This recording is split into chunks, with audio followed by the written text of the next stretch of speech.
And here's a quick look at the changes on this evening's card of racing. Note in race number 1, number 3, Dream Shot, changing blinkers to blind bridle. That's blinkers to blind bridle. 5 Isn't Easy, open to blind bridle. And 7, Stylish Stella, note it will be Sammy Filia to drive. Sammy Filia will drive 7, Stylish Stella in the first.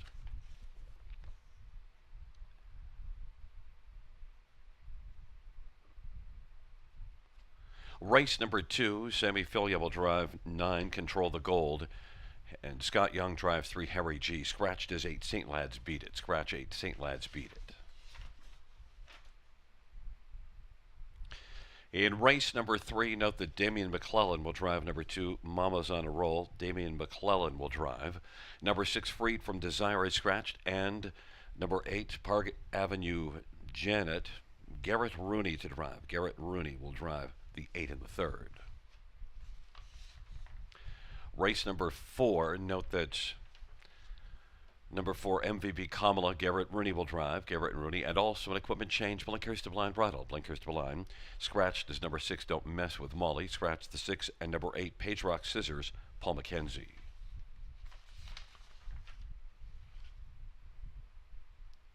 Race 5, number 2. Disregard number 2. Number 5, Twin B Bodacious is scratched. Race 5, Twin B Bodacious is scratched.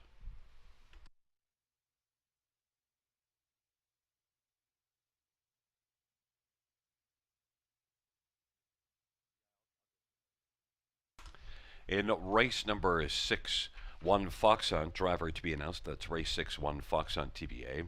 Number 8, KJ Owen is scratched. Scratch 8, KJ Owen. And 9, Typhoon Stride, blind bridle to Swedish blind. Blind to Swedish blind. In race 7, the scratched is 1 Missy's Magic Man. Number 2, Give Me Carrots, driver to be announced. Number 6, Wanda's Wonder is scratched. Scratch 6, Wanda's Wonder. And number 8, Riviera Beach, Pelling Pacifier to blinkers. Pelling Pacifier to blinkers. And number 6, Lions Marion in race 8, the driver Anthony Hahn. So race 8, 6 Lions Marion, Anthony Hahn.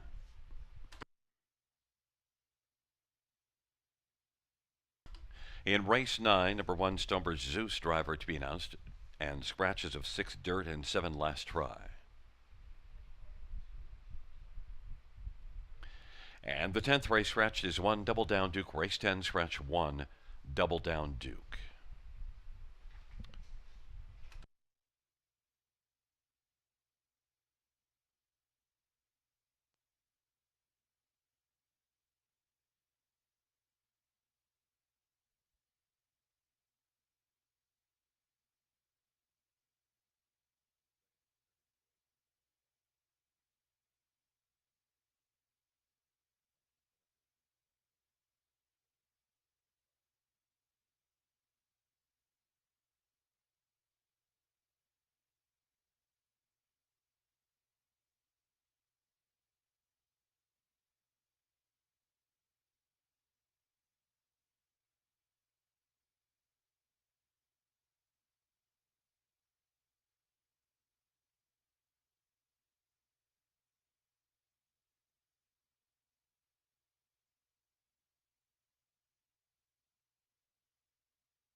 For race number 1 is on parade. 1 is Better Bell. Garrett Rooney for John Chikeen and Robert Pooley.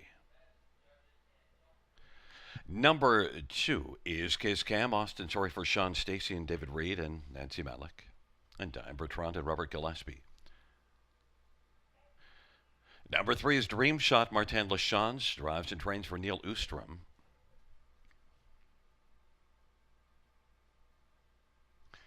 Number 4 is Ma Baker. Scott Young for Craig Gilmore.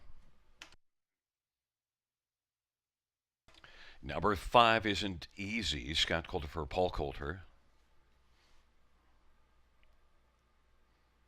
Number 6, Fast Lane Jane. Jay Harris for Gord Danzatovic and Peter Albrecht. Number 7, Stylish Stella. Sammy Filia for Frank Baker Jr. and William Stevenson and Paul Chapman.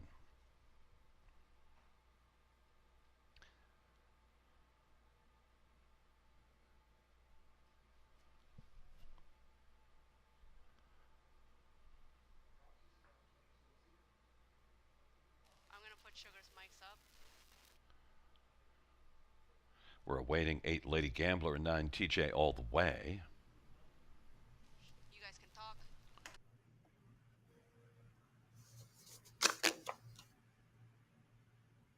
There is number 8 Lady Gambler, Daryl Thiessen for Matt Dupuis and Dr. Ruth Irving. And number 9 is TJ All the Way, Paul McKenzie for Bill Budd and Antonio Tangretta. It's a field of 9, and well, Bud, tonight we got off to a slow start. We've had some technical difficulties, but we saw your pick 5 picks in there. And this is an interesting card. I think there's a lot of races where the best horses are on the outside, so it will test your willingness to go to the outside. And in this first race, we both went outside with the 2 on the outside. Stylish Stella, how could you not? Right on, Gary. Your picks and mine very similar through the front half of this race card. And on Friday night, I did not mind going outside on a few races, post 7 and 8. We know the speed can come from there quite easy. And I'm not sure what we're going to see as far as speed goes for the 8 horse, who's currently an odds-on favorite. There's not a whole lot of gate speed shown by that one coming in from Woodbine Mohawk Park. But this 7, Stylish Stella, trying to make it 3 straight victories and getting some Grand River hot hands of Sammy Filion on board. Yeah, and well, look at just coming in with the 2 wins, so you got to have confidence. Yeah. I should mention also that my picks go in last night, and I see yours this afternoon, so I'm not stealing off any homework, but certainly if I was going to take anybody's homework, I'd take yours. You know what?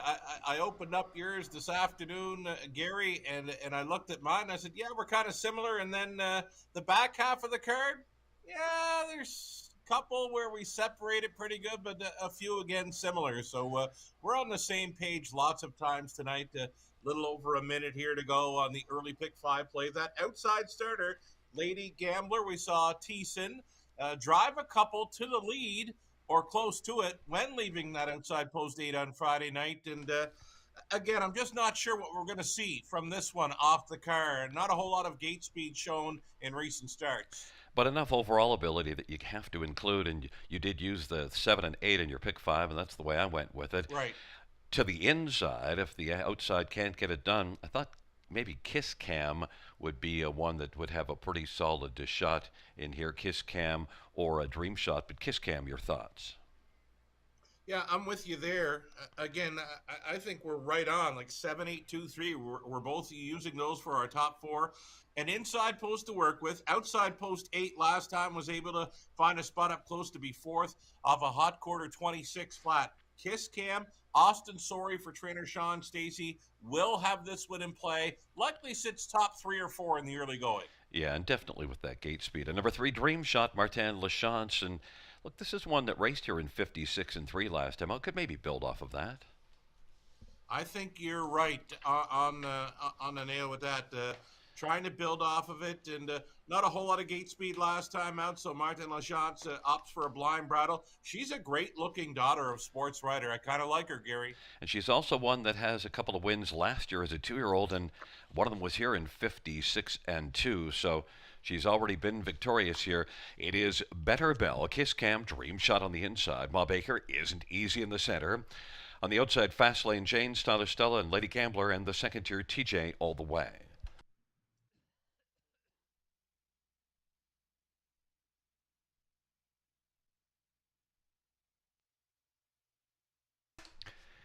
The field for race number 1 is in the backstretch approaching the start.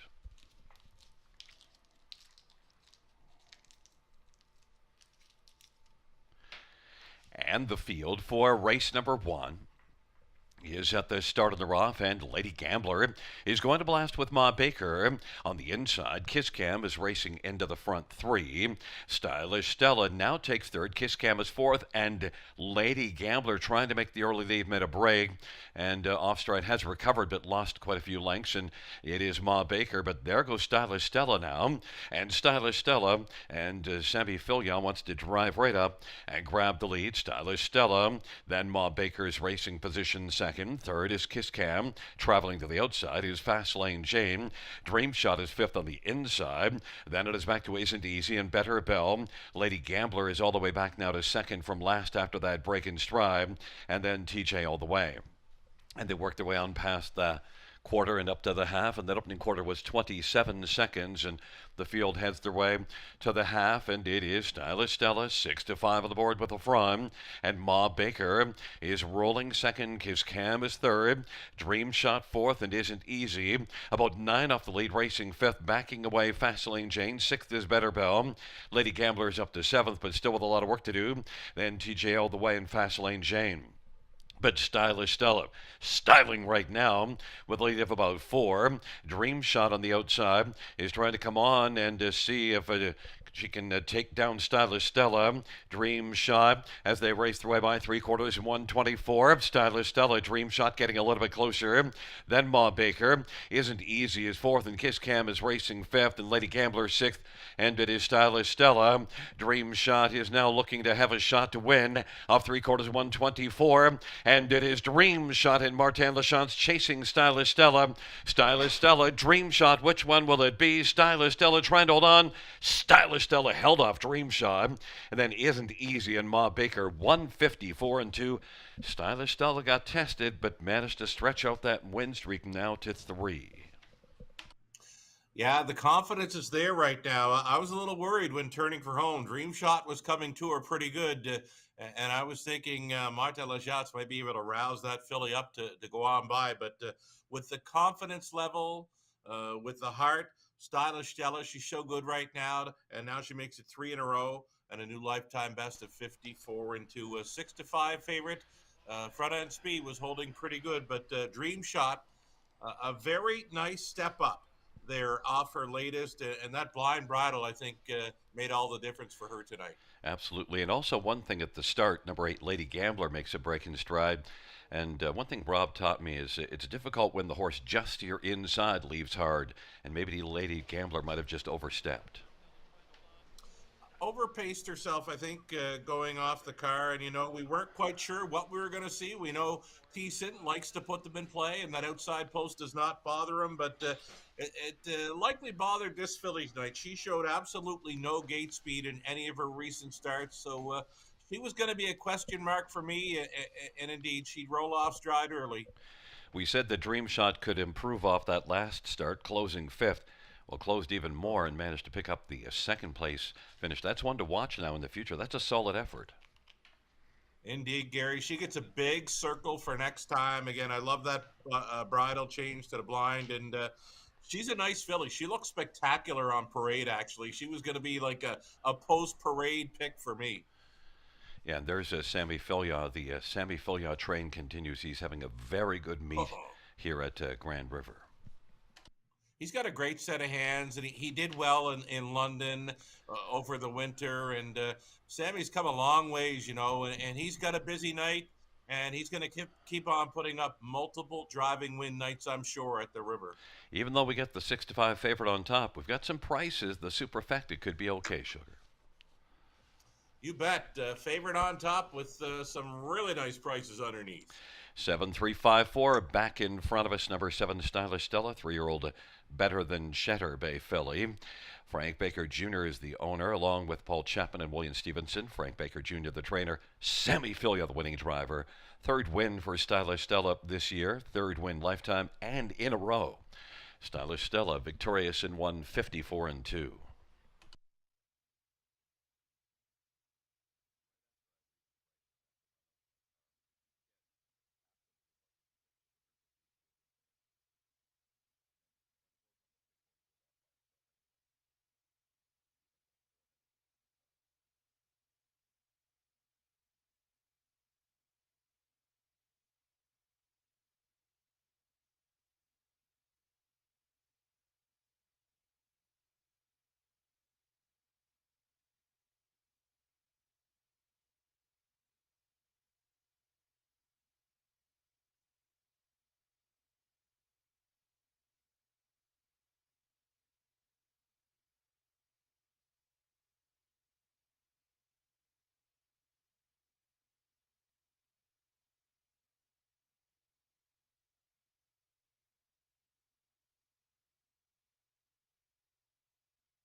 The first race, payouts number 7, Stylish Stella, for $73.210.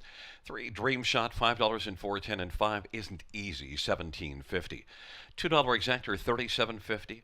Dollar try, $283.75. And a 20-cent superfecta, $1,312.04.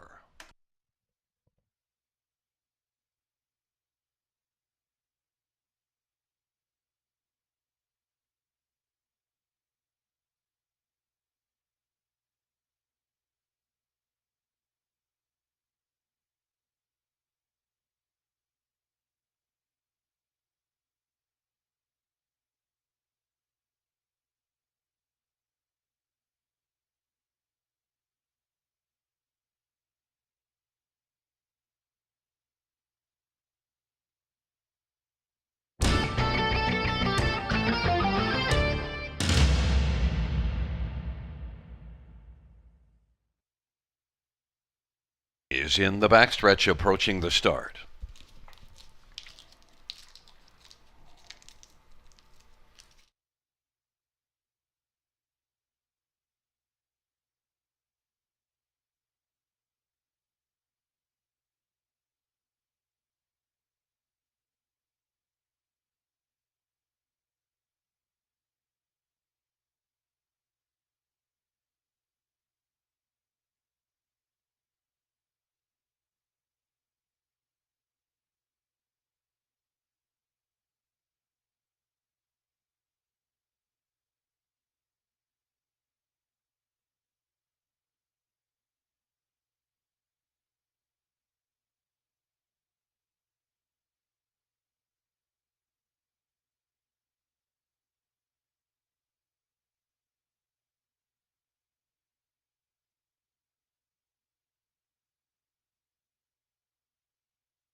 The first race sort of finish from the top is in 852 439 176. That's 852 439 176 on the bottom.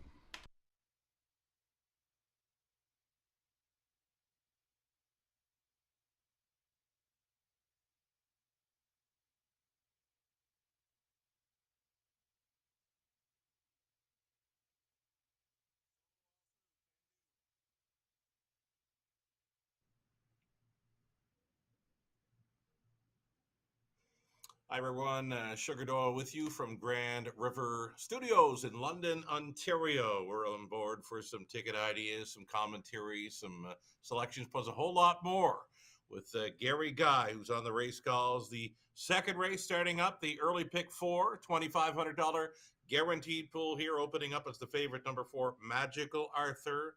Off the qualifier, all freshened up here for trainer Sean Stacy. Let's bring up some pick four ticket ideas then. We're 4 minutes away from the second race, the opening leg. We're trying the three. Harry G picks up Scott. Young could be the answer in here. Harry G was closing up very sharp in the latest to be third. Home in 28 for a trip in 53 and a piece. 13-1. Big price player for Harry G. Like his chances. Number four, Magical Arthur, again coming in off the qualifier. And does have a start over Georgian Downs. It was 53-4, but he's freshened up following a few months away from the races. So we'll try him leaving behind the car. And from the trailing spot, the 9, Control the Gold. Sammy Filion picks up the drive. Don't ignore Sammy on any horse tonight at the river. Over into race number 3, Pacers. We're on 2. Mama's on a roll. Picks up Damian McClellan there, the 5-stone Sawyer. One to think about. Then we went outside to a first-time starter, Park Avenue Janet, actually second-time starter.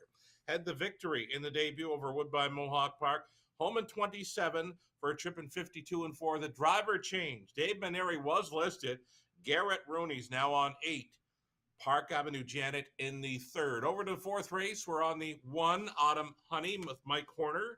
Mike Horner had a strong day yesterday over Clinton's half miler.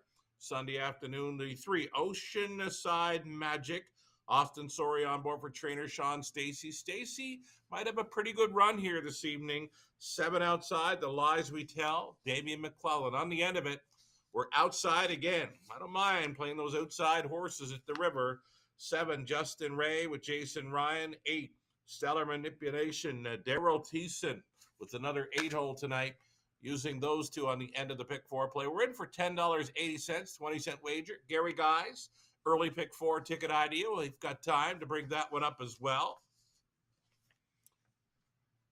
Gary Guy on the race calls. Might have a pick 4 ticket idea coming.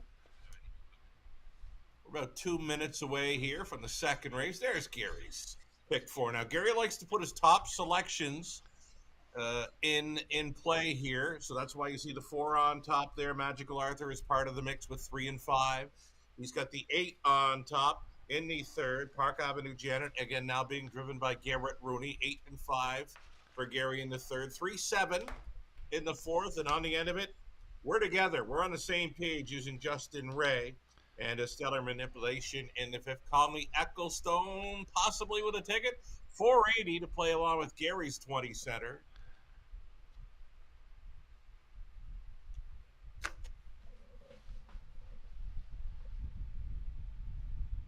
There's Connolly's ticket.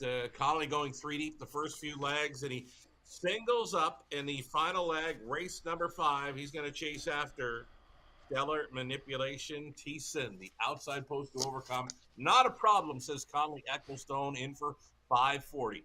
Post parade for race number 2. Gary Guy comes up next.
field for race 2 on parade 1. Are you kidding me? Cappy Garrett and Rooney for Cassidy Schneider and Frank Girovalati and Colonel Schneider Jr. Number 2 is Holy Jalapeno, Jeffrey Hunt for Ken Skinner. And number 3, Harry G, Scott Young for Duncan Gillis and Christina Saftig. Five's up. Oh, There is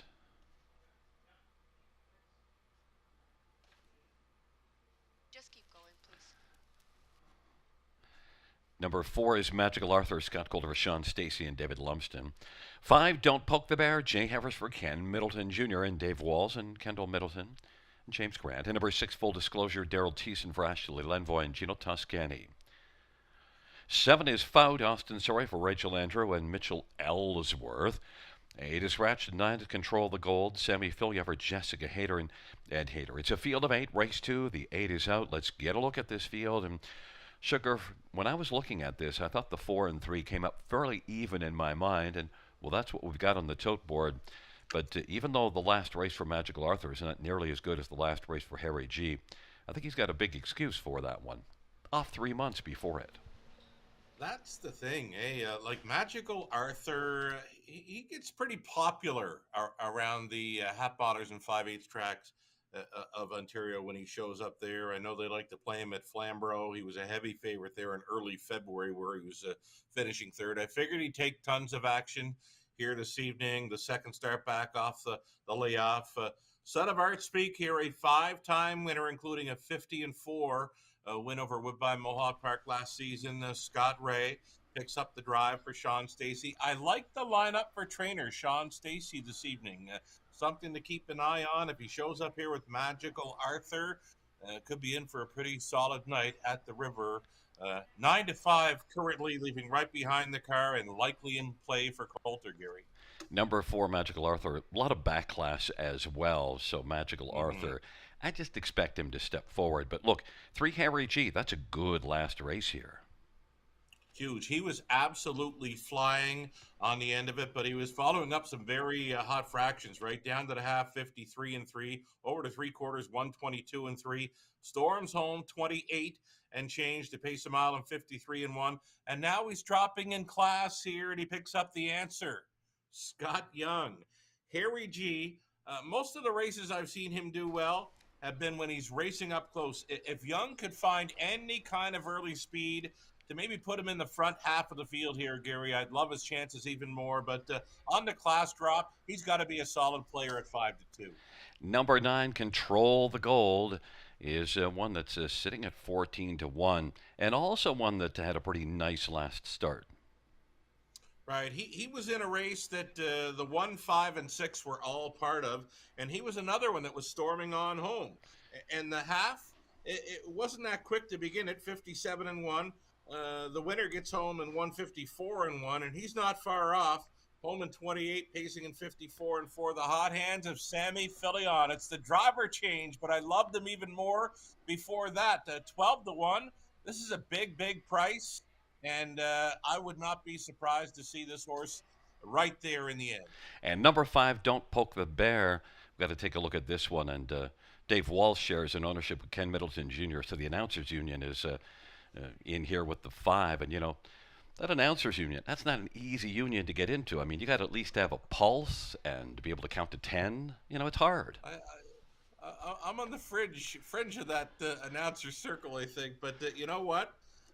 Don't Poke the Bear. I know Kenny was liking his chances last time out. He said it was a horror show up at Hanover. Those were his comments about Don't Poke the Bear prior to his latest. And he had a big bounce back, finishing 4th, 54-4, remaining at the same level. Jay Harris likely to be firing this fella. And he's got a pretty good hold of him going behind the gate, Gary. Look for him to be blasting. Okay, well, Walsey sent me a text, go Bear, go. The union's all chiming in here, and Don't Poke the Bear is sitting at 9-1. But we both like Magical Arthur, the back class slight favorite. Well, was now Harry G. I thought they were even, and they're still even. It's a field of 8 for the second race, and are you kidding me, Cappy? Holy Jalapeno, Harry G on the inside. In the center, Magical Arthur and Don't Poke the Bear. To the outside, Full Disclosure and Fout. And the second tier, Control the Gold. It's a field of 8 for the second dash.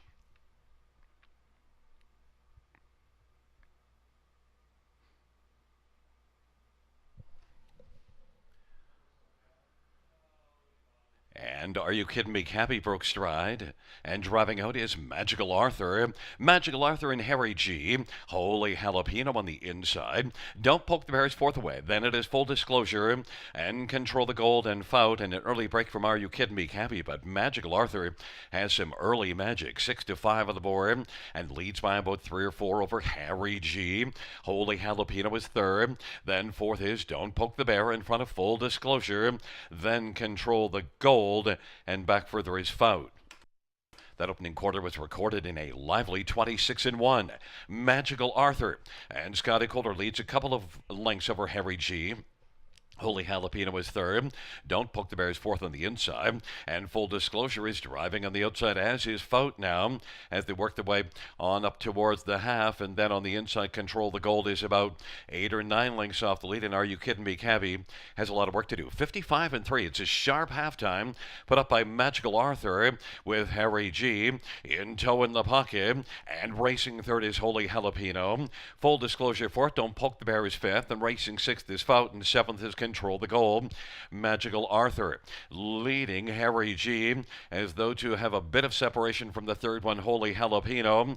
Don't Poke the Bear now is reclaimed fourth from Full Disclosure, and then it is Control the Golden Fout.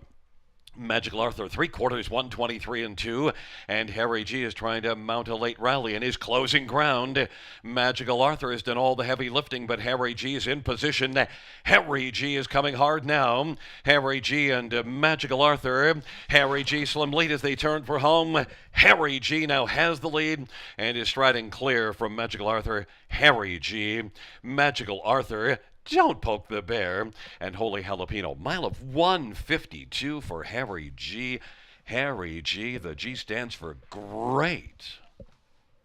The G stands for great, and the answer gets it done. Harry G. We wanted him to be sitting up close, especially on the class drop. And wouldn't you know it, this 8-year-old son of Roll With It Harry, bred in the Maritimes, right to his mark, Gary, 152 flat. It was the perfect trip, right? And he was following what many assumed would be the best in there. But yeah, when I saw him in the pocket ride, he was going to be a big threat. Yeah, and 26-1 and 55-3 probably opened the door nicely, and then he was able to close it. I mean, look, Magical Arthur raced well, and now at least that's a good second start after missing that time. But Harry G, Magical Arthur couldn't hold that one off at all. Yeah, that was just. I haven't seen Harry G get a trip like that in ages, and even Don't Poke the Bear. He come right around, and he had a big third in there, and he's likely pacing his mile in 53 and a bit. It's a solid mile for the Bear. And then there is, to round it out, Holy Jalapeno, or some people like to say, Holy Jalapeno. Holy Jalapeno, rounding it out there for Jeff Hunt. I've been watching those rookie showcases on Thursday, Friday, Saturday mornings. They've been Jeff Hunt's been part of the primetime racing show. He's done a fine job on the desk there with Greg Blanchard. Well, anybody working with Greg Blanchard has a bit of an assist. Pretty good ball player, Jeff Hunt. Pretty good harness racing driver as well. Absolutely. And I just, Blanchard's the king. He's so smooth. Very, very, very smooth. It's a 3-4-5-2 and a smooth win for number 3, Harry G. Harry G is an 8-year-old. Roll With It Harry Bay gelding by Christina Saftik. Duncan Gillis is the trainer. Scott Young had the answer in the second. It's the third win for Harry G this year. Equals his career best of 152. 29th win lifetime.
Fans note the number 9 Control the Gold is going to be a refund.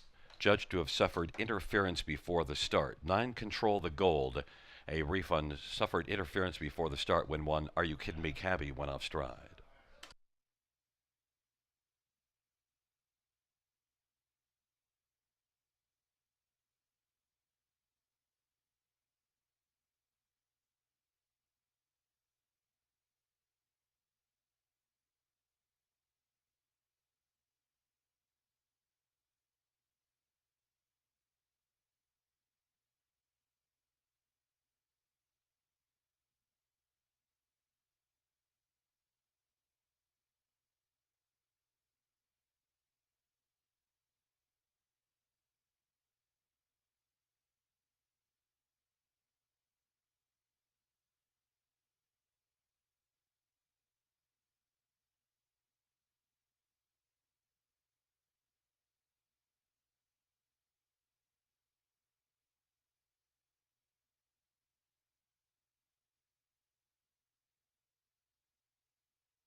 The second race payouts 3 Harry G, 490, 250, 210. 4 Magical Arthur, 260, 270. 5 Don't Poke the Bear, 350. $2 exactor, $9. Dollars Rise, 16.15. Dollar Super, 62.25. Double of 7 and 3 is 1080. Consolation double of 7 and 9 is 480.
$500.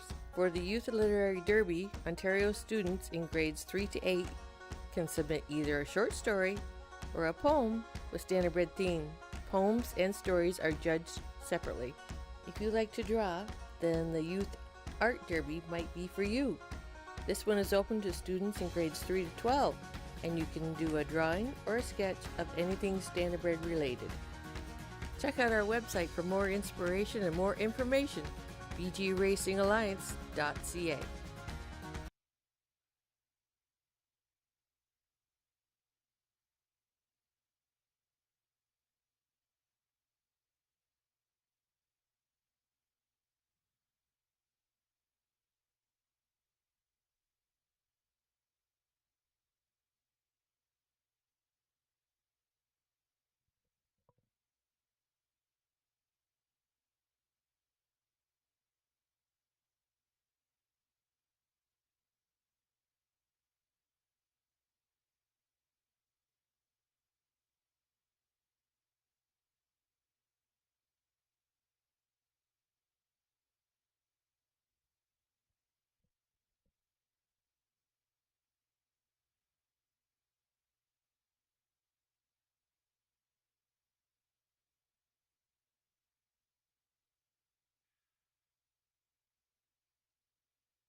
Field 4, race number 3 on parade. 1 is Ariel's Bad, Jason Ryan for Jody Cullen. Number 2 is Mama's on a Roll, Damian McClellan for Ron McDonald and Brett McDonald. And 3, Sonny's Girl, Daryl Thiessen for Matt Dupuis and 8th Line Investments.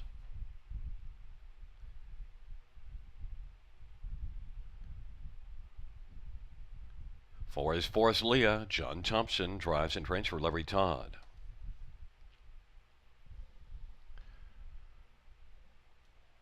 Number 5 is Stone Sawyer, Austin Sawyer for Anthony Beaton. 6 is Scratched, and number 7, Calico Sealster, Sammy Filia for Joshua McKibben and Kim Smith. And number 8, Park Avenue Janet, Garrett Rooney for Dave Mineri and Hut Racing. Field of 7 with the scratch is 6, Freed from Desire. Damian McClellan drives the 2, Garrett Rooney drives the 8. And let's get a look first at number 5, Stone Sawyer. Those back-to-back 26 and 3 final quarters kind of caught my eye, Sugar.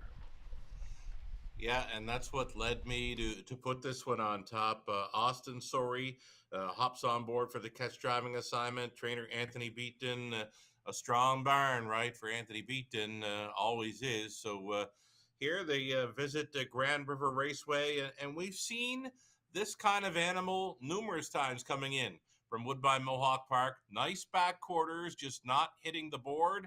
But when they show up at the river, something happens, and it's usually a good thing. And that's what I'm hoping for Stone Sawyer here. I know I'm the odd man out putting this one on top, but myself and a friend of the show, Sammy Uprichard, loves his chances as well, Gary. Well, coming over from Mohawk, and we've seen that work well. And look, Anthony Beaton, you can always count that Anthony will have the horse ready, and Austin Sawyer driving. Austin's having a monster year. Stone Sawyer 5-2. I think the money will come and stay pretty solid on number 8, so you get a better value. Number 8, Park Avenue Janet, Garrett Rooney, G Money with the catch drive for Dave Mineri, and well, a first race that wasn't too bad. Right, this might be one of the livest catch driving assignments of the night at the river. It's the outside post to overcome, but this filly had an outside post at Woodbine Mohawk Park for the career debut, and she was able to get away up close. Made the winning move prior to the half, and then she's home in 27 flat. Doug McNair was on board that night. Tonight, Dave Mineri was listed. That certainly caught my eye, Gary, but a driver change prior to the night's card. G Money, you mentioned, Garrett Rooney, the call, and this has got to be a live drive. Of course, another one we said has drawn an outside post. Now benefits with a scratch, but still just hard to go away from. We'll be leaving out a post position 7. And look, last race was able to get up onto the lead before the half. We'll see what the plan here is, but G-Money can always have a decent plan. Number 2, Mama is on a roll. Damian McClellan for Ron McDonald, and consistently racing well all year now. 8 out of 9 in the top 3. Yeah, and a pretty good speed threat here, and we do know Damian likes to have them on or near the lead, so this is his kind of animal. Catch driving assignment here for trainer Ron McDonald, for the ownership group, Brett McDonald, Brett McLennan out of Prince Edward Island. So 6-1 price player. I'm expecting to see this one race in the top 2 or 3 early. Yeah, and look, you do see this horse, this filly, leaving often. So in the last 5 starts, has been no worse than 3rd at the quarter. One more to get to is number 4, Forrest Leah. And Forrest Leah, that's a very fine closing effort last time out. I don't mind that at all. I love quick, fast quarters, especially when they're passing horses on the wide side. That's exactly what Forrest Leah did last time out. The daughter of Better's Delight. And I've been looking for some Kawartha horses, right? After last week, we saw a few ship in, and one of them had a really nice, sharp effort. And I said to you, Gary, I'm going to be looking for those Kawartha starters. Well, there is one for you. Forrest Leah is currently 21-1. Might be time to jump in. Taking up their positions, Ariel's Bet, Mama's on a Roll on the inside. In the center, Sonny's Girl, Forrest Leah, and Stone Sawyer to the outside, Calico Sealster and Park Avenue Janet. It's a field of 7. It's race number 3 on a warmish Monday night at the river.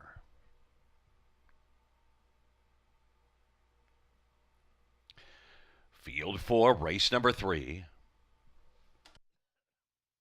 They're at the start. And they're off, and Sonny's girl leaves with Forrest Leah. Forrest Leah is coming blasting out quickly, and then Sonny's girl is shining to the inside of Forrest Leah. Then Mama's on a roll into the outside. Park Avenue Janet is currently parked racing fourth, and fifth is Calico Sealster. Then Stone Sawyer and Ariel's Bed, but Forrest Leah at 11-1 has come on to get the lead. Sonny's girl is racing position second. Park Avenue Janet continues to drive on the outside for Garrett Rooney. Park Avenue Janet, opening quarter was 26-2, and it is Forrest Leah. Park Avenue Janet on the outside trying to clear before they get to the turn. Park Avenue Janet, the plugs are out now and is able to clear to the lead, and Forrest Leah's racing position second. Then third, Sonny's girl, and then it is back to Mama's on a roll, and further back is Calico Sealster. Then to the outside, Stone Sawyer has a lot of work to do, and Ariel's Bet is trailing the field. Halftime was lively, 54-3, making a big move from the backfield. Stone Sawyer is coming on. It is Park Avenue Janet, 3-5 favorite. Sonny's girl, Forrest Leah third, and Stone Sawyer now is bursting onto the scene and is about to take over third. Sonny's girl is challenging Park Avenue Janet, and then Stone Sawyer is up into contention now, and it's a slim lead for Sonny's girl, and Sonny's girl leads at a nose on the inside. Park Avenue Janet. Stone Sawyer is racing third, about a length and a half from the front. Fourth is Calico Sealster. Forrest Leah dropped back to fifth, and then Mama's on a roll in Ariel's Bet. 3/4, 123-2. Park Avenue Janet and Stone Sawyer as they turn for home. Park Avenue Janet and Stone Sawyer. Stone Sawyer on the outside now. Stone Sawyer is going to come on and cruise to victory. Stone Sawyer wins it. Takes it by 3. Park Avenue Janet, then Calico Sealster and Ariel's Bet. Well, Sugar, that was interesting. And Stone Sawyer, you might have been worried in the first half of the race. Not so worried when they got to the top of the stretch. I kind of wasn't worried when I saw the opening quarter come up in 26-2, and there was still no room at the inn for the heavy favorite Park Avenue Janet. She was out a long ways in just her second career outing, so those hot early fractions would certainly take the toll on her, but she still managed a top 3 finish. But this is a really nice maiden score for Stone Sawyer, the daughter of McWickett, and a big mile tonight, 152-4. Just sat on the near the back of the pace, waited for the dust to settle, and a switch to the driver. Austin Sorey, leading driver in Canada this season for wins thus far, and you know what? He never lifted a line on this one. She was all business, and she was so ready to pop tonight. And the inquiry sign is up. Judges reviewing one Ariel's Bet and a possible break just past the start, but it comes in Okay. 5-8-7-1, so the two outside posts pick up second and third. But Stone Sawyer, you were all alone on Stone Sawyer, the only capper with the 5, and well, you are able to see Austin Sawyer cap it off with a pretty nice win of 2.5. Yeah, like I said, that was pretty easy, and I love them horses that are coming in from Woodbine Mohawk Park with the big back quarters. We've seen many trotters on Friday night showing the same deal, 27, 28 on the end of their miles, and they showed up well at Grand River Raceway. And yeah, like I said, hot early fractions. It was going to be tough to hold this one off, and I like the way Austin just kind of let her float up and get involved late, and he was not impatient going around the final turn too, just sitting, waiting, and pouncing late, and again under very minimal urging. Nice filly, Stone Sawyer, for trainer Anthony Beaton. It's a 5-8-7-1. The inquiry pertains to one Ariel's Bet. Back in front of us is number 5, Stone Sawyer. 3-year-old McWicked Bay filly owned by Robert Burgess, trained by Anthony Beaton. And Austin Sawyer, the winning drive. First win for Stone Sawyer. Mile recorded in 152-4.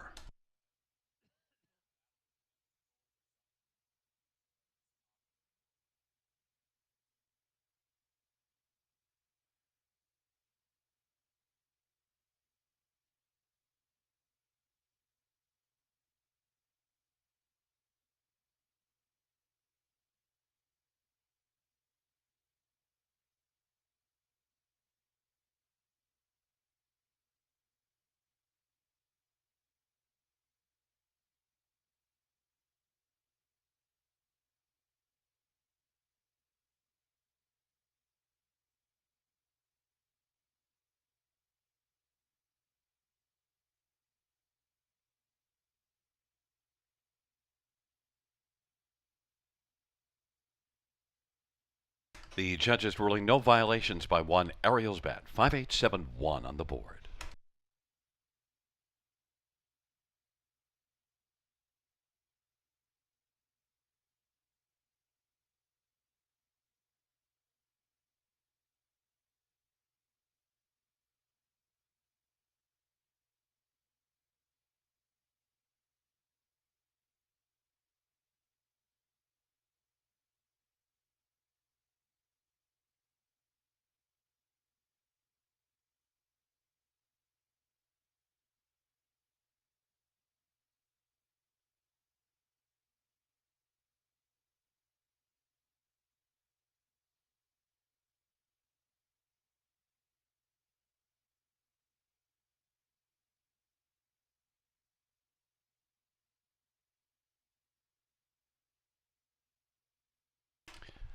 The third race payouts 5 Stone Sawyer 690, 340, 260. 8 Park Avenue Janet 250, 210. 7 Calico Sister 490. $2 exactor 24.70. Dollar try 77.30. Dollar super 378.50. 20-cent super 75.70.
The third race, or her finish from the top, is a 46571 scratch 32. That is 46571 scratch 32 on the bottom.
Field for the fourth race is on Post Parade. One is Autumn Honey. Mike Horner drives and trains for RAW Equine and Mark Horner. Number 2 is Ace 44 Lady, Daryl Cheeson for Ken Fritch and Clayton Fritch, and James Wilson and Rick Carrier. Number 3 is Oceanside Magic, Austin Sorry for Sean Stacy and David Lumsden. Number 4 is MVP Kamala, Garrett Rooney for Ernest Party. 5 is Sunny Dreams, Sammy Filia for Brett Lester and Rebecca Williamson. Number 6 is Scratched. Number 7, The Lies We Tell, Damian McClellan for Kyle Bossens and Jesse Gebhardt. And number 8 is Page Rock Scissors, Paul McKenzie for Michael Pattison.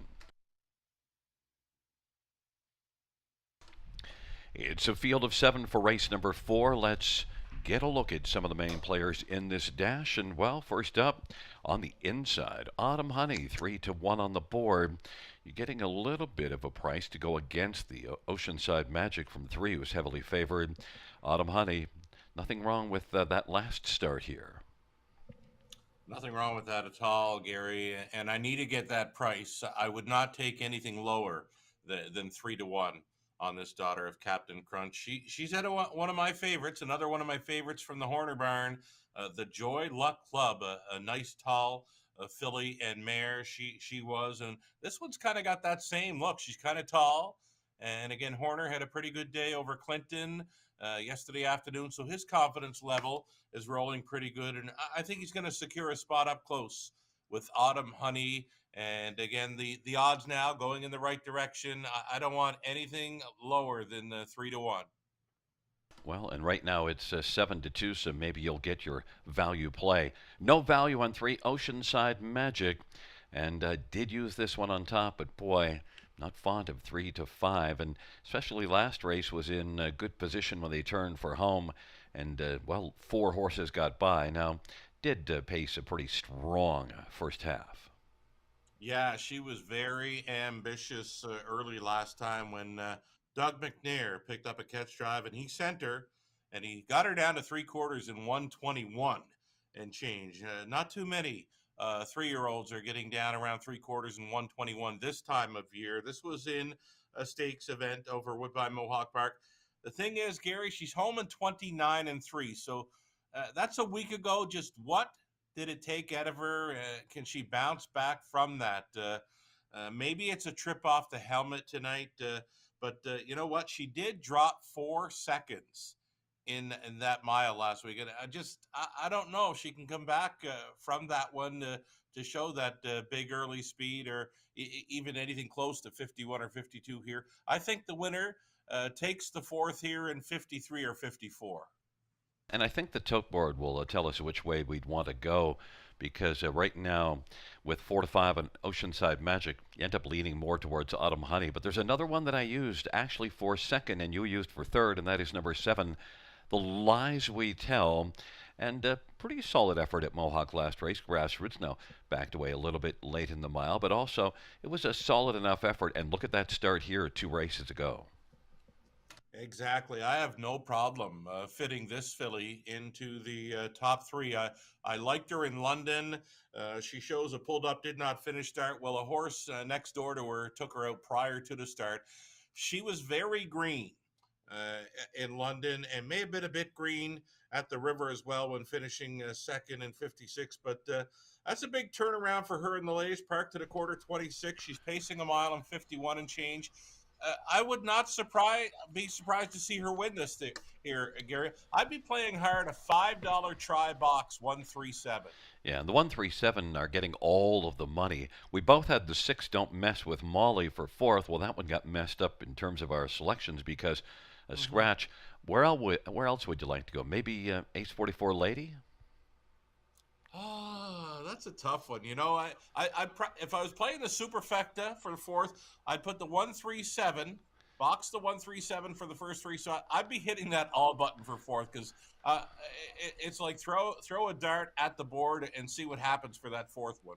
Yeah, I could use the two for the simple reason that each of the last four starts finished in the top four. So, and you get Daryl Right. Thiessen. So, I think I'd There you like go. that. But the all, I like sometimes taking it all and hoping that the wrong one, because right now the 4 and 5 are and the 8 are longer money. That would be you'd be happy with that.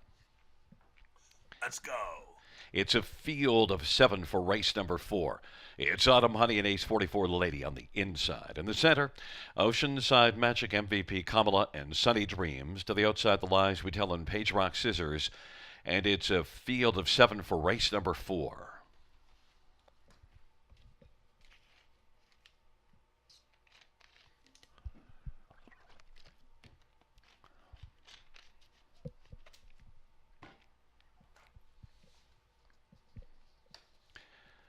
Field for the fourth race is at the start of the rough, and the lies we tell is leaving with Ace 44 Lady. Oceanside Magic and Autumn Honey on the inside. It's into the front four.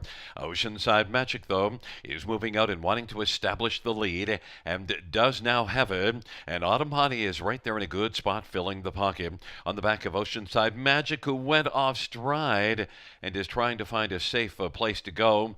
And that carried the lies we tell a little bit wide. Autumn Honey's on the inside.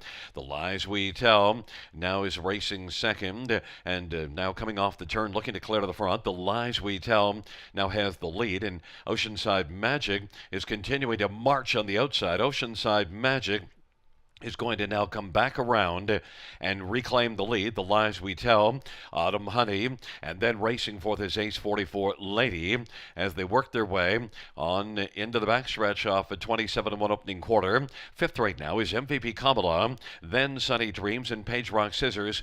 Oceanside Magic 2-5 on the board, and as they race their way on down the backstretch, Oceanside Magic, the lies we tell, Autumn Honey is racing position to third, and then fourth is Ace 44 Lady. And they hustle their way on towards the three quarters, and it is Oceanside Magic. Autumn Honey is dueling to take second from the lies we tell, and now has it, and is closing on Oceanside Magic.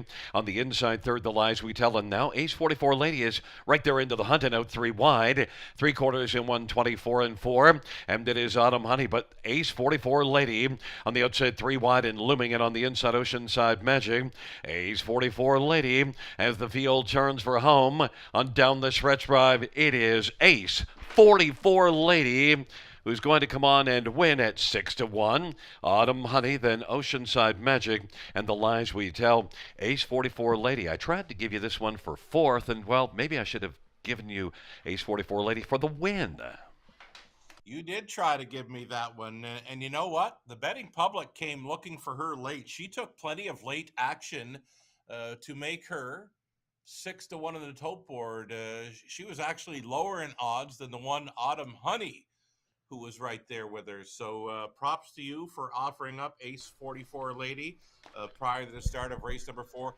She's going to throw a huge wrench, I believe, into those multi-leg wagers, Gary. Yes, and also I should mention the Inquiry Samaguap, because when Oceanside Magic went off stride, also kind of carried the lies we tell out a little wider because, Sure. well, it just wasn't anywhere to go, and you got to play it safe. And they did Gotta manage to play stay it safe. safe is right. Yeah, yeah. And Austin, he did finish with the 3 ahead of that 7, and yeah, the 7 seemed to be carried a bit wide there. So a pretty good chance for a placing here, fourth to third. And Daryl Thiessen, that's the other reason why I said, you could take this horse because it's Daryl Thiessen. He's been on a roll. And you do see some consistent form, and really this is one that, yeah, it's Hanover, but he's been racing well at Hanover. She. Yeah.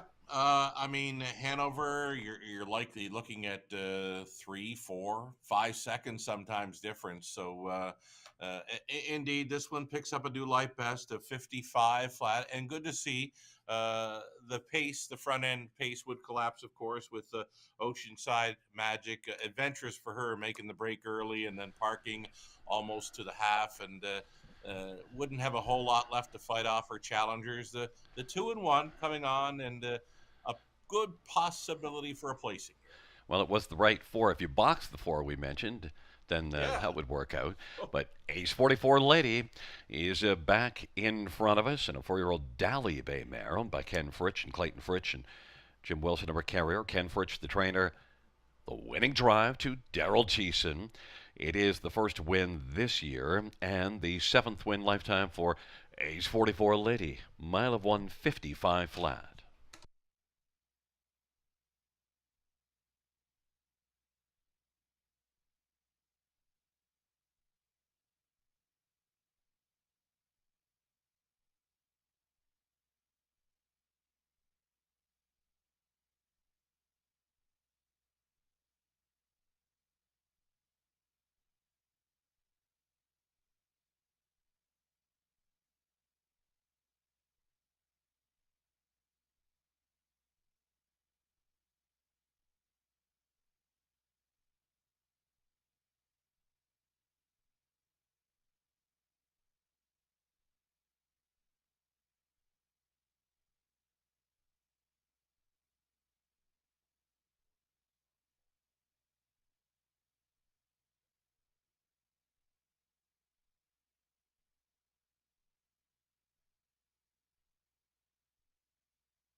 Fans note that number 3, Oceanside Magic, finished third, is placed back to fourth for interference while off stride. So the new top four, 2-1-7-3. That's 3, Oceanside Magic, third, place back to fourth.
Fourth race payouts, 2 ace 44 lady, 15 10 550 320. 1 autumn honey, 520 340. 7 the lives to be tell, 360. $2 exactor, 48.20. Dollar try, 65.35.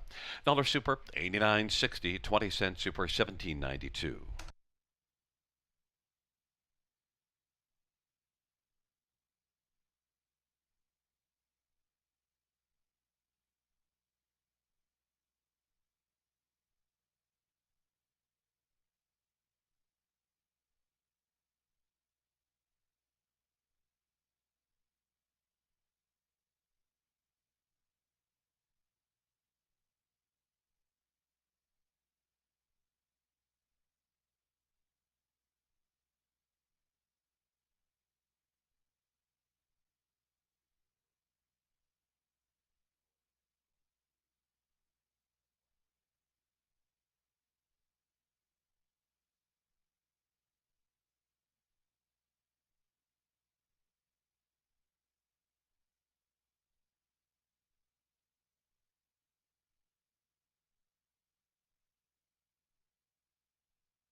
The fourth race order finished in the top 2 1, 3 place 4, 7 5, scratch, 4 place 3, 6.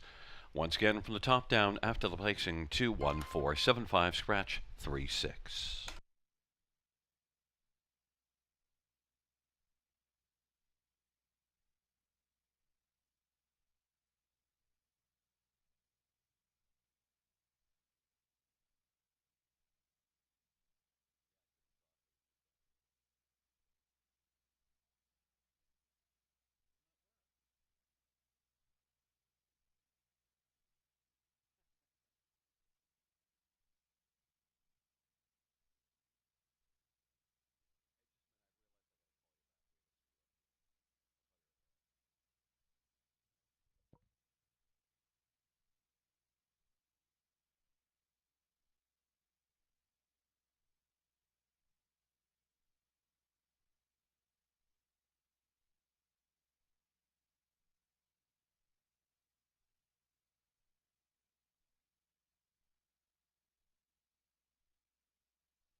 fans note in this fifth race we have two missing lines. Number 2, Mo Wicked, sixth, beaten 5.5 lengths in 154 and 4 with Travis Cullen driving. So race 5 to Mo Wicked, that missing line from June the 19th.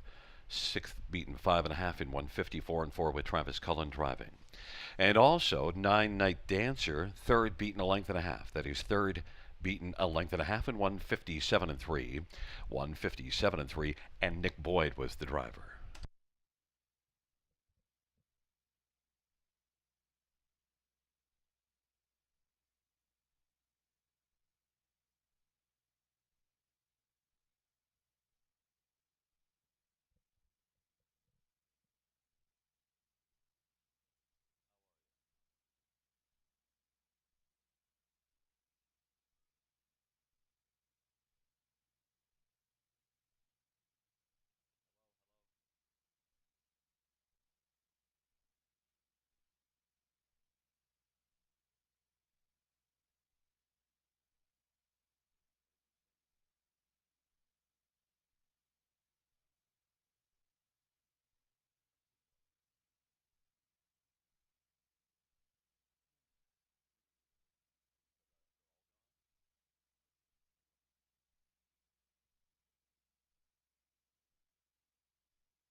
Field for the fifth race. 1 is Miss Danny Song, Garrett Rooney for Ken Fritchen, Ron Ash, and Mike McLaughlin.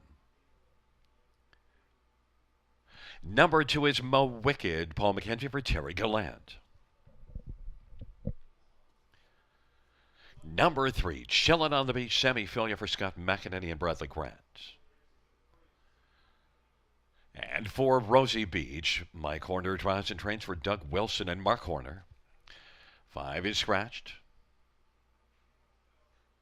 Number 6, HB Terpsichore, Anthony Hunt for Chantel Mitchell and Claude Amel and Guy Dosatel.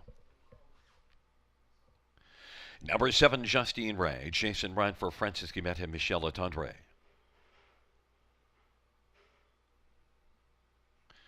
It is Stellar Manipulation, Daryl Thiessen for Joshua Gibbon and M&S Racing and Paul Batter. 9 is Night Dancer, Nick Boyd for Craig Bars and Nurko Sokolovic. It is a field of 8 for race number 5 with the 5 Twin Bee Bodacious out. Let's get a look at this field, and once again, we've got you on the outside of the gate, this time with number 8, Stellar Manipulation. But you know what? Comes in with back-to-back wins and not even close. Not even close indeed. This horse is on top form. Gary, Stellar Manipulation comes in from Clinton, gate to wire, quite easy, likely a wrapped up winner. I did not see the replay, but the horse players were heavy on this one. 1-9 winner, quite easy. And the start before that over Flamborough, you saw him there.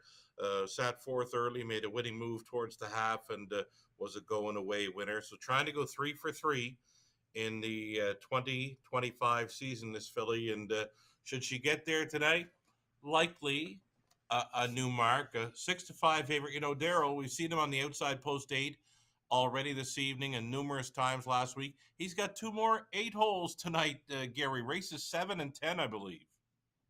He's not drawing well, but he's driving well. Look, also, this is one that, if you look last year, 8 out of 8 in the top 3. So, you know, Stellar Manipulation has really been good. But, you know, I went in a different direction on top, and it's not a reach at all. Number 7, Justine Ray. And Justine Ray, that last race at Georgian, pretty solid mile. No, not a big reach at all for Justine Ray. I do like her chances. I pegged her for second. And the only reason I put her behind the 8, Gary, is because she doesn't show that gate blasting speed that the 8 looks to be capable of. So I think Justine Ray,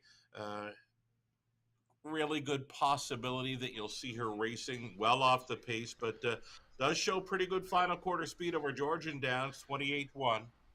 Yeah, and you know, I'll tell you one that I think has got a big chance also is 3, Chillin' on the Beach, because, well, last time out, 53-1 now, is only 5th beaten 5, but that's the non-winners at 3, and now this is the Prospect Series.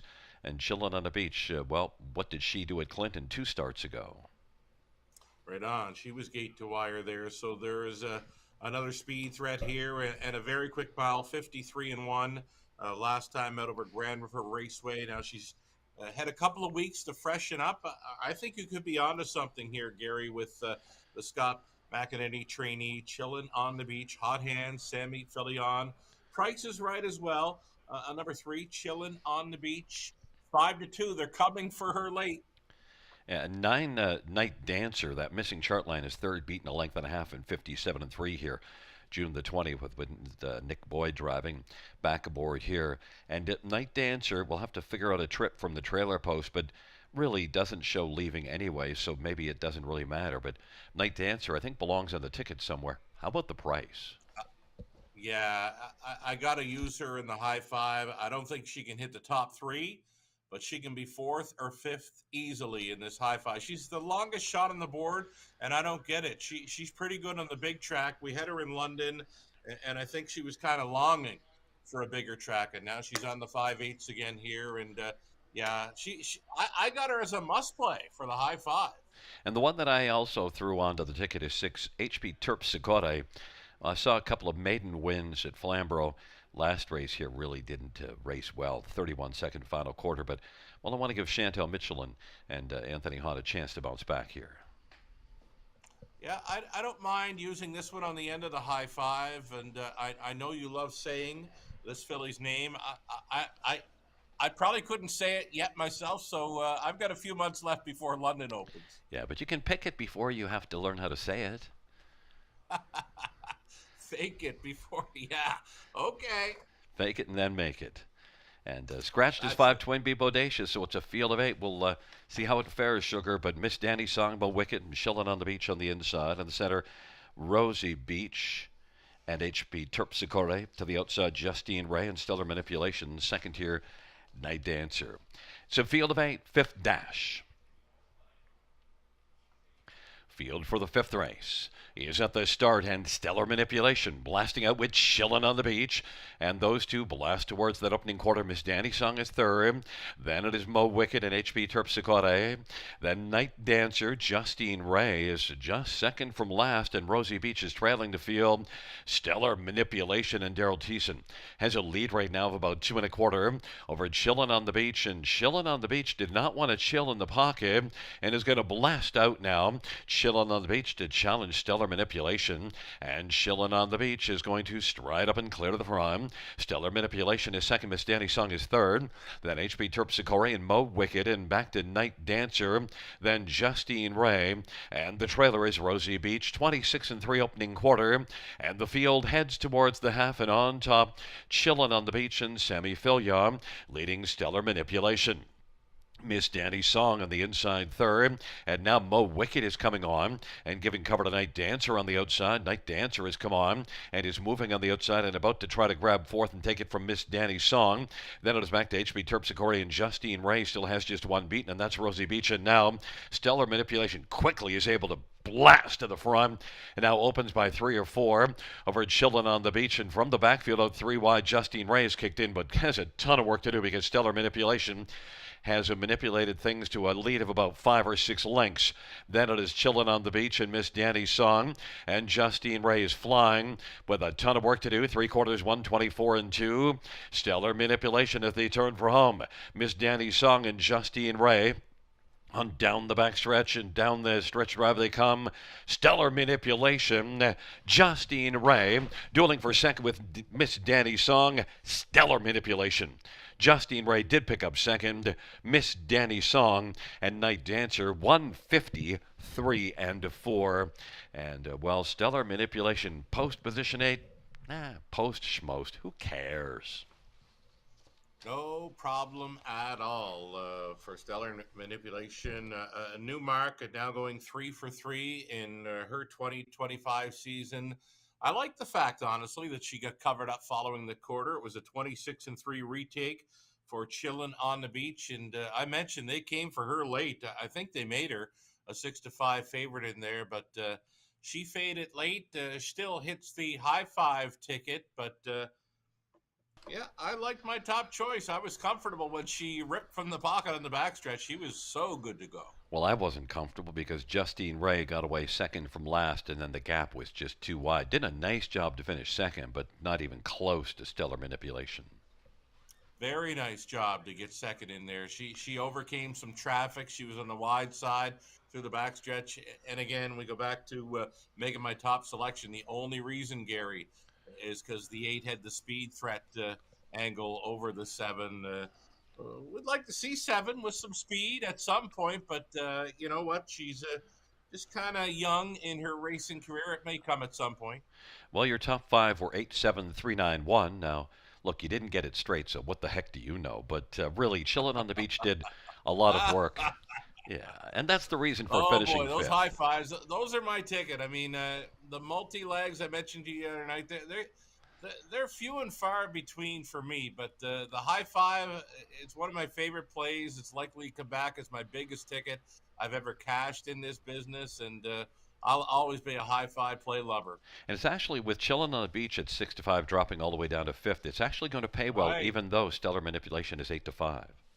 Hey, we said Night Dancer at the big price. Don't leave her off the play. She was a must-use, and Nick Boyd found a way to put her in there. 23-1. You used her fourth on your ticket and, well, finished fourth.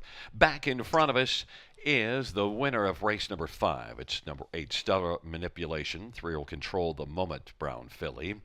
Owned by M&S Racing and Paul Batter. Joshua McKibben is the trainer. Daryl Thiessen. Daryl wins again. It's 3 wins and 3 starts this year for Stellar Manipulation.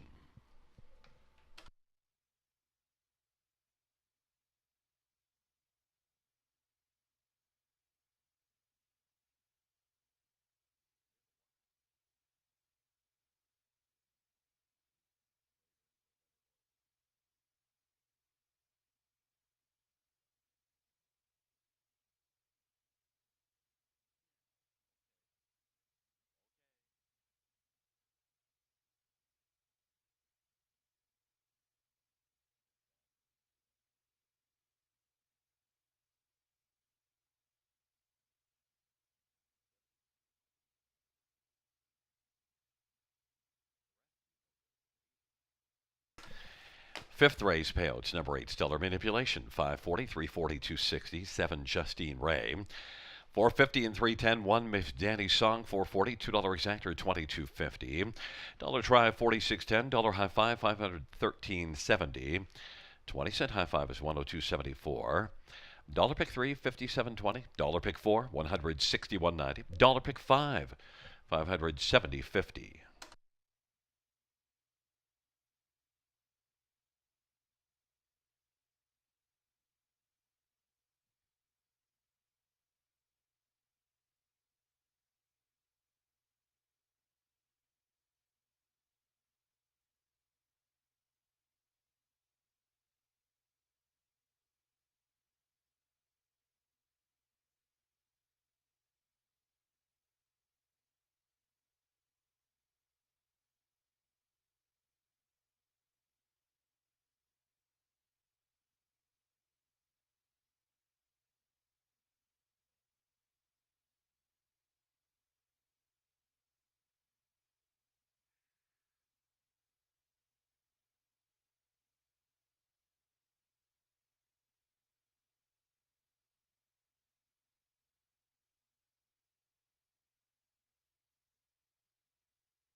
Fifth race, so we finish from the top, is a 365 8 scratch 7 214. That's 365 8 scratch 7 214 on the bottom.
Right on. We're back with the back half of this Monday evening card at the River, Grand River Raceway. You are watching, and we are getting set to start.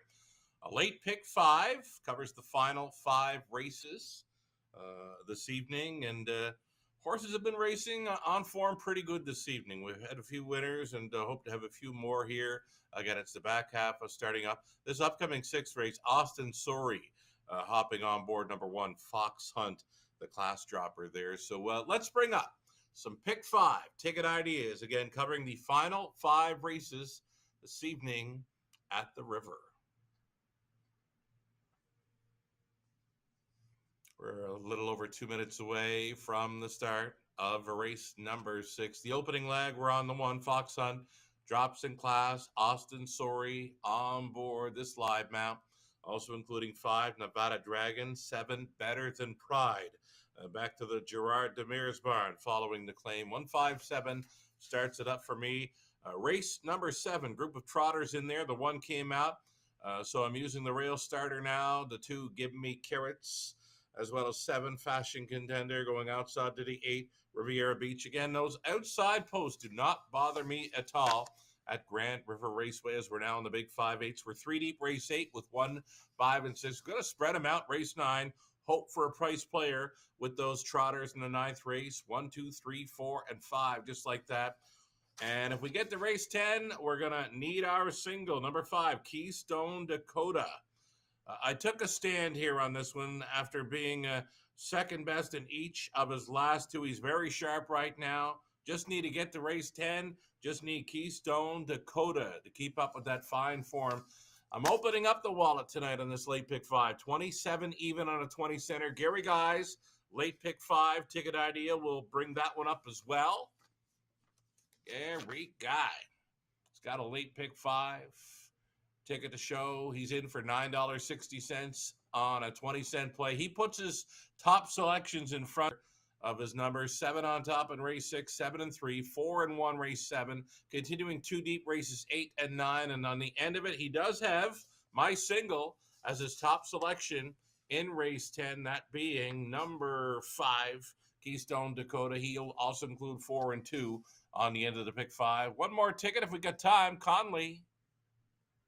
Prior to the post parade here of race number 6, Connolly's got a single to start it up. He's going to chase after 7, Better Than Pride, for Daryl Thiessen to come back. Then Connolly going deep, 3 deep in the 7th, 2 deep in the 8th, and then he's going to fan them across 3 deep onto 4 deep in race number 10. 14.40 for Conley on his 20-cent wager. The race 6 post parade with track announcer Gary Guy is next.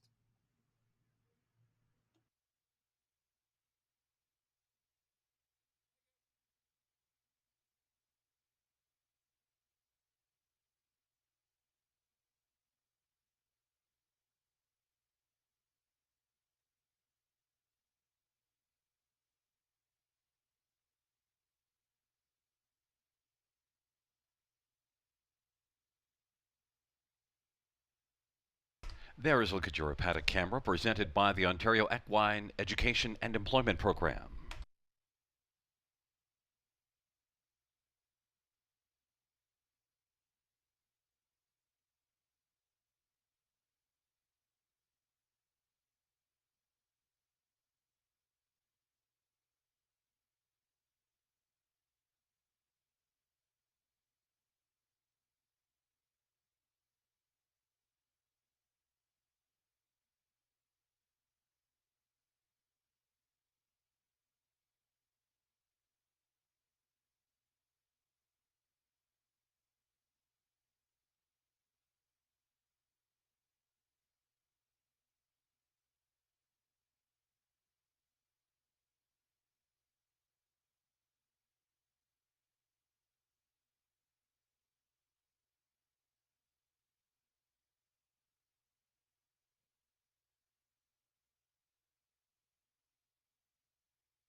Field 4, race number 6 on parade.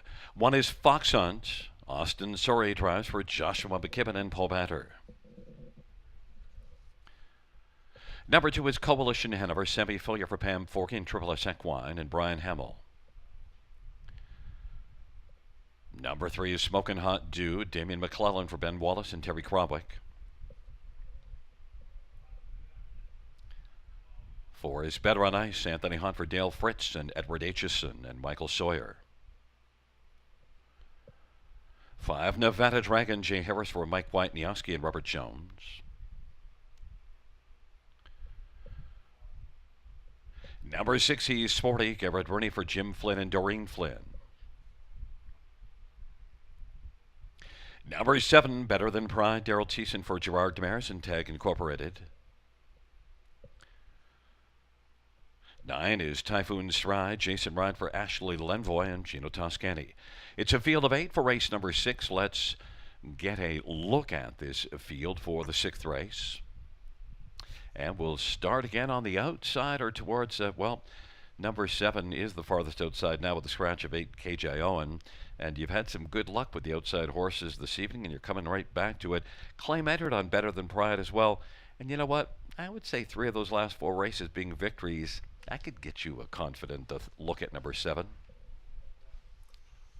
Yeah, I do have 7 as a player in here. I like the 1 a little bit more though, Gary, but 7 Better Than Pride. I would not be surprised to see this one show up tonight back to the barn of Gerard Damaris following the claim, and is coming in off of 2 straight wins and remaining at the same level. So for 7 Better Than Pride to show up would not surprise me, but okay, well, Austin Sorey. Yeah, let's talk about Fox Hunt. I was a little Mhm. confused about your pick. So you have it 178.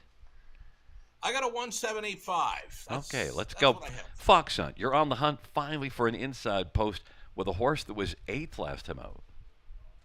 Yeah, there's no clear-cut favorite in here, so I figured this race is wide open. This horse is fresh now, yet to hit the board in 2025, but I like the freshening up. I like the second start back off the layoff angle and the class drop and the hot hands of Austin Sorey. There's a lot of good angles to look for here with Fox Hunt. Yeah, and look, Fox Hunt also is one that I've seen race well in the past, and has some back class as well. Fox Hunt at 3-1. Well, that second one, that your pick for second is 7 Better Than Pride. My top one. There's a claim in. There is a claim in, hey? Okay, well, Austin Daryl Thiessen, that is. Outside gate, no problem. He's got to send this one, especially with the claim entered. Our friend, mutual friend Robert Reed Jr. would say there's no tomorrow, right, when the claim is entered. So got to send Better Than Pride. Daryl Thiessen will have this one sitting first or second early, I believe, and trying to stick around late. The 1-7, 7-1 exactor box could be the play here. And then number 5, Nevada Dragon. Well, Nevada Dragon doesn't have a win on the year, but you do see the last couple races a bit better. Right on, Nevada Dragon with the scratch of number 8. I was thinking, okay, who am I going to fit in place of 8? Well, it's the 5, Nevada Dragon. I do think there could be some speed showing tonight off the card. Jay Harris stays on the drive. It was an outside post last time, but right behind the car with 4 pretty much. So Nevada Dragon, should he show early speed in this one, maybe sitting in the front half of the field, could be a big player in the late going. Nevada Dragon at a price, 5-1. There's 3 of your horses, and being with the scratch, I want to make a suggestion who to use. Okay. And actually, I have this one for second, but at least to squeeze on the ticket. Number 3, Smokin' Hot Dude. I can get there for a piece of the superfecta. I can't get there for the win. Does have the winning qualifier, though the last half is in a minute. There's no big speed on the end. So ready to race, indeed. Ready to pop, I just don't think so. No, but this is one that every once in a while has surprised me and has raced really well at a bit of a price. And last year, Smokin' Hot Dude kind of came up a couple of times. Was one of Robert Reed's favorite horses. Right. Well, I'm seeing it now. Then season's mark over Grand River Raceway last season, 54-4. So more than capable if he shows up with the A game here tonight. Well, we'll see if it is. We've got Fox Hunt and Coalition Hanover on the inside with Smoking Hot Dude. In the center, Better on Ice and Nevada Dragon. To the outside, he's sporty, Better Than Pride. And the second tier, Typhoon Stride. It's a field of 8. It's race number 6.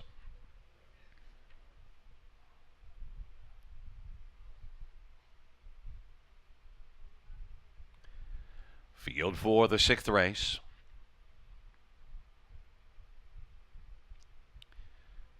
He is at the start and they're off and getting out alertly right now as the field charges towards that first turn is Better on Ice and then on the outside Better Than Pride.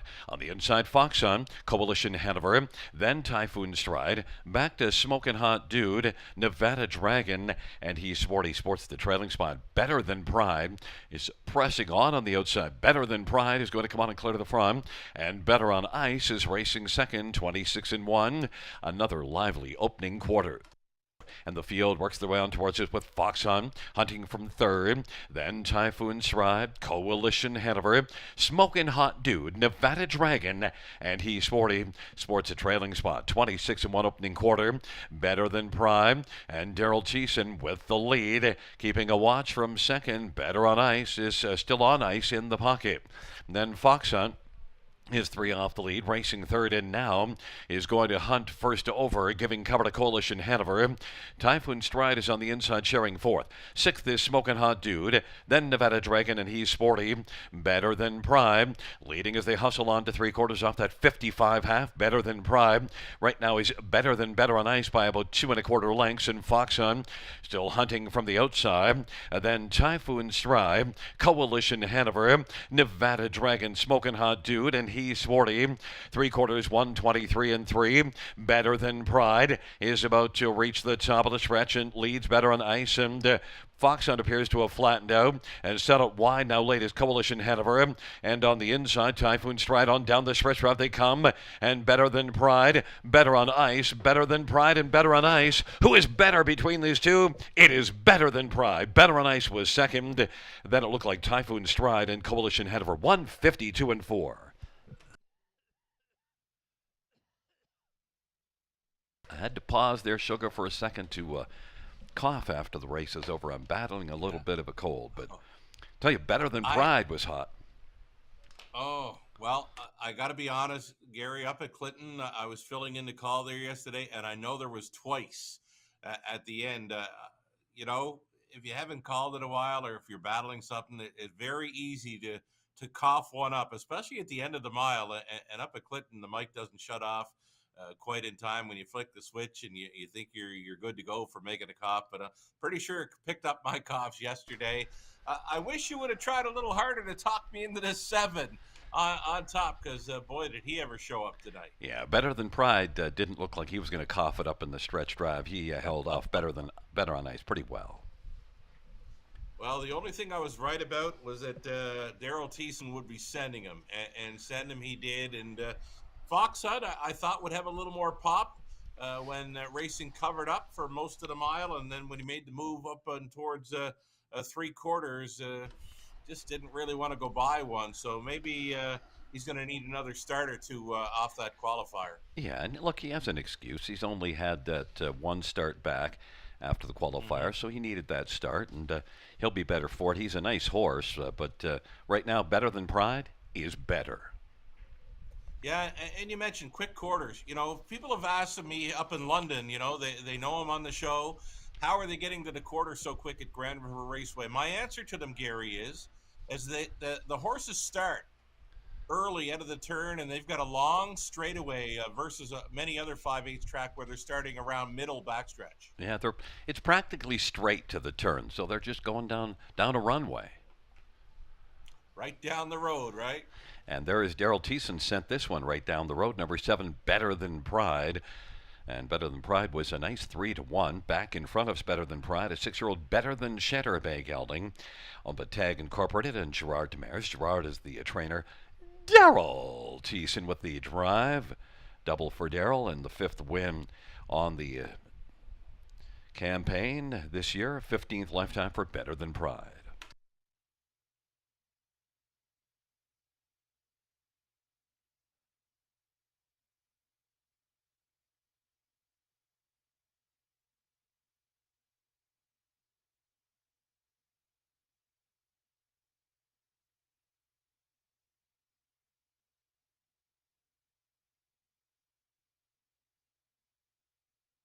I should say that's the driving hat trick for Daryl Thiessen. 3 on the night for Daryl.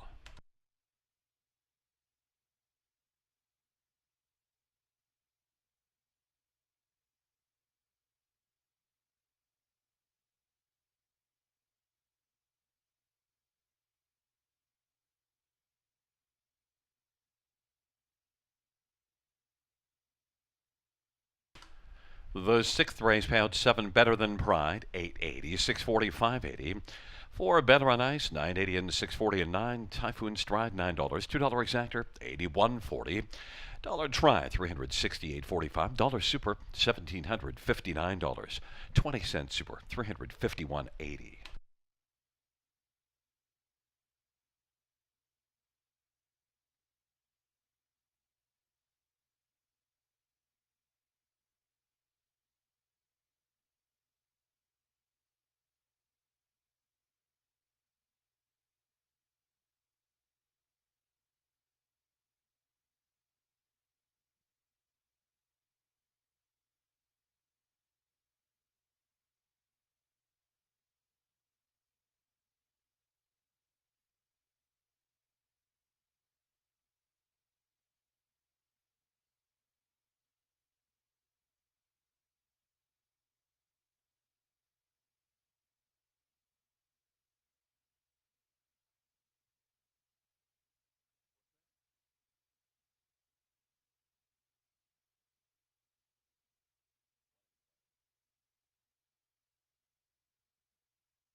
Six, the sixth race order finish from the top. 457 268 1 scratch 3. That's 457 268 1 scratch 3 on the bottom.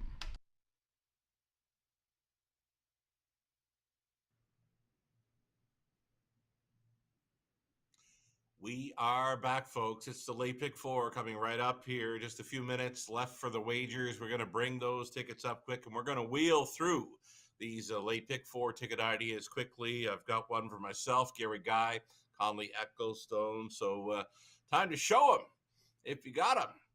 TV, Grand River Raceway. Here we go. It's the late pick four starting up, and myself and Gary, we're totally worlds apart here in the opening leg. I'm on 278. Gary's like 4, 2, and 7 are his top three. So, yeah, for me, 2, 7, and 8. Give me carrots.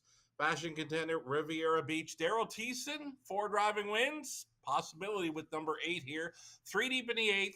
Deepest of all in race number 9. The pick 5, I know I singled up the 5 in the finale, but the pick 4 allows me to add in 2 and 9. I'm still on 27 even on a 20-cent play. Gary Guy, his late pick 4 ticket idea. He really likes number 4 in here, Esquire. I didn't even give him a look really for my top 3. So Gary's on the 4 and 1, on the 5 and 6, 4, 5, and he stays 3 deep in the finale with the 5, 4, and 2. He does like my single on the end of the pick 5 play being number 5, Keystone Dakota in the finale. Conley, his late pick 4. $9.60 for Gary Guy's pick 4 ticket idea. If we got time for Conley's pick 4, we'll bring it in. If not, we'll go right to a post parade. Conley kind of going deep in places here, 3 deep. Onto the 1 and 8 in race 8, 3 deep it again in the 9th. He's deepest of all, race 10. Conley hoping for the big price in the finale, $14.40 to play along with Ecclestone.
Field 4, race number 7 is on parade. 1 is scratch, 2 is Give Me Carrots. Jason Ryan for Jared Bothwell.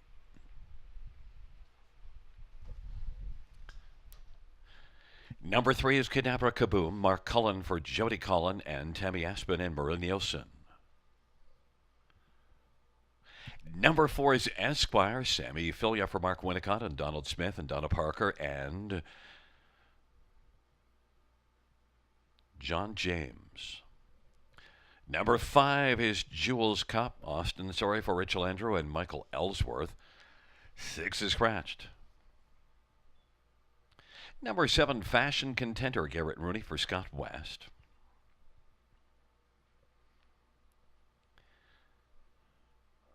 8 is Riviera Beach. Daryl Thiessen for Gerard Demers and Tag Incorporated. Scratches of 1 and 6. Note that Jason Ryan drives number 2, Give Me Carrots.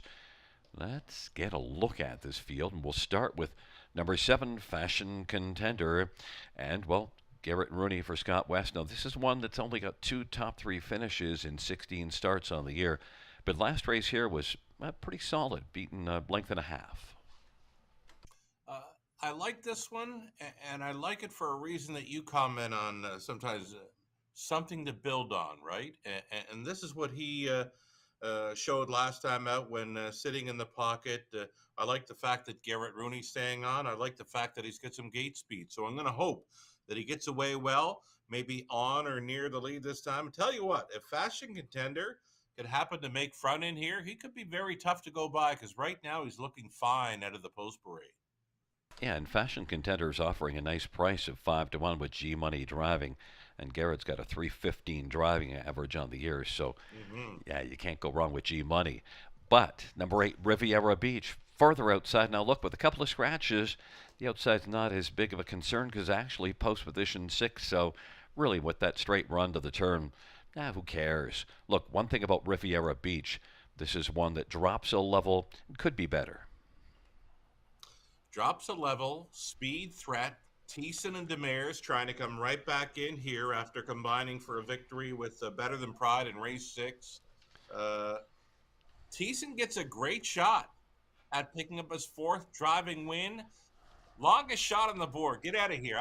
I can't believe this horse is 11-1 right now. He's got to take more action. And, he's probably going to be firing from the outside. Daryl's been sending them, and, he's got 3 driving wins, so might as well make it 4. Number 2, Give Me Carrots. Now, listen, don't give me carrots. I got to tell you, I don't eat vegetables, so don't be giving me any carrots. I know that sounds like blasphemy, but no vegetables for me. Give Me Carrots made a break last time out. I love me carrots, and Give Me Carrots. I can fit into this try. Super effective. Probably can't put this one in the win spot, though, because does have a bit of trouble with braking issues, does not show any gate speed whatsoever. I think the game plan would be just to get him away cleanly and try to find a piece of this one. 5-1 right now. I love 7 and 8 way more than this, too. Yeah, and look, I only used this one for 3rd, so, I might have used Give Me Carrots higher, but just the fact that it was carrots, I just had to throw that one out. But look, Give Me Carrots. If he can stay flat. He raced well at Georgian Downs just 2 starts back, June the 7th. But we've got to get to Esquire. What has he done wrong for you not to like him? 48 career wins. Well, and, I'm just looking through the program lines, Gary, and I was looking for 57 speed, which both the 7 and 8 do show. I couldn't find it on Esquire. Now, I know he missed a month or two. He took a break. He's freshened up, but still he was over Grand River last time, trotting in 58 at a big number. I can't believe he's odds on right now, honestly. I don't know if there's some gate speed from him tonight or what have you, but he does have those hot hands of Phillion going on board. Yeah, and also, look, Mitchell Tierney had this one now, Mark Winnicott. 6 wins in 15 starts on the year. This is a horse with a lot of back class, 472,000. So he did something right to earn that money. And 6 victories this season, right? He's got a lot of good stuff going for him. But I just can't get there at the price of even money. I do like the 7 and 8 way more. I'm going to stick with them.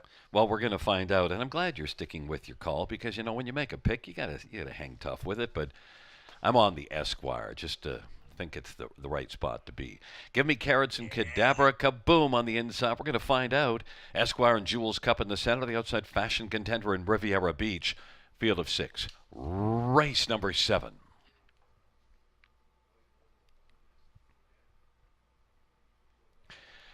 And the field for the 7th race. is at the start of the rough, and Esquire will blast out quickest of all. Esquire, Jewel's Cup, then Cadabra Kaboom. Fashion Contender is fourth away. Then Give Me Carrots and Riviera Beach, but Esquire 6-5 on the board and was able to quickly grab the lead. Esquire leads Jewel's Cup and is in front by about 2 1/4 lengths, and then Cadabra Kaboom, Fashion Contender. Then it is back further to Give Me Carrots, and trailing the field is Riviera Beach as they race their way off the turn. 28-1, a reasonable opening quarter, and Esquire's just cruising along right now and leads it by a length and 3/4 as Sammy's going to try to pick up a second panel breather in front of Jewel's Cup with Cadabra Kaboom third. Fashion Contender now is going to sashay on the outside and is moved up and is first over fourth. Then fifth on the inside is Riviera Beach, and on the outside, Give Me Carrots, half of 58-2, a 30-1 second panel.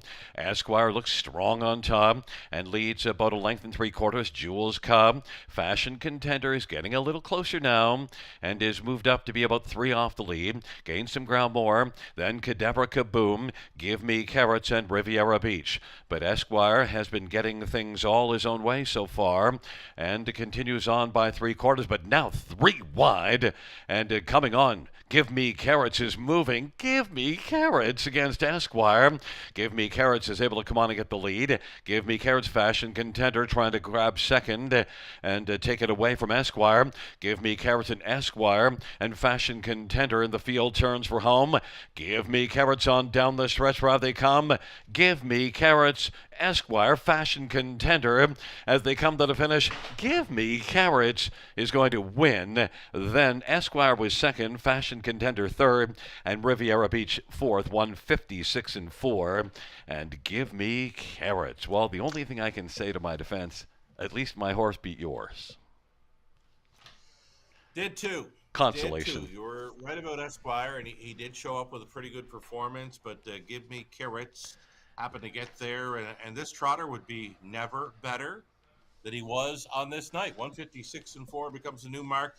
You know what? I think the scratches changed the complexion of this race totally. I mean, the 1 and 6 came out a shortened upfield. We knew the 2 couldn't leave, but we knew he wouldn't be that far back as well. So it was a pretty easy swoop for him. He made it look easy, Gary. Yeah, and I was really surprised how easily he got by Esquire. So, my taking this horse with a lot of back class, things kind of went his way, and yet he still couldn't take advantage. Really, I expected more, but boy, Give Me Carrots made a break last race, so made it tough to take. But I said you only had to go back 2 starts back at Georgia, and it was good there. Yeah, I mean, I think with the scratches, I did include the 2 Give Me Carrots in my multi-leg wager, so I'm still good there. But I didn't see the win coming. I mentioned I did like the 7 and 8 way more than the 2. And when I saw your 4 Esquire leave, I said, wow, he's got it tonight. They're not going to go by him, but just a little bit light on the end. Maybe another start or 2 needed, much like Fox Hunt, who we saw in race 6. Yeah, and this is one that had been off from April the 22nd until June 16th. So, yeah, he got tighter. He moved up from a fourth to a second, and a lot of back class. But listen, Give Me Carrots. The other thing was, that's the second win on the year. 1 win in 19 starts before this race. That also caused me to shy away. Yeah, when they're camera shy, right? You want winners, horses that know their way to the winner's circle. Both Esquire, the 4 and the 8, Riviera Beach, both showed multiple victories, but hard to find the 2 for a winner spot. But Jason Ryan puts them there. And back in front of us is number 2, Give Me Carrots, a 6-year-old Encore Bay gelding, owned and trained by Jared Bothwell. Jason Ryan is the winning driver. Second win on the season for Give Me Carrots, 6th lifetime.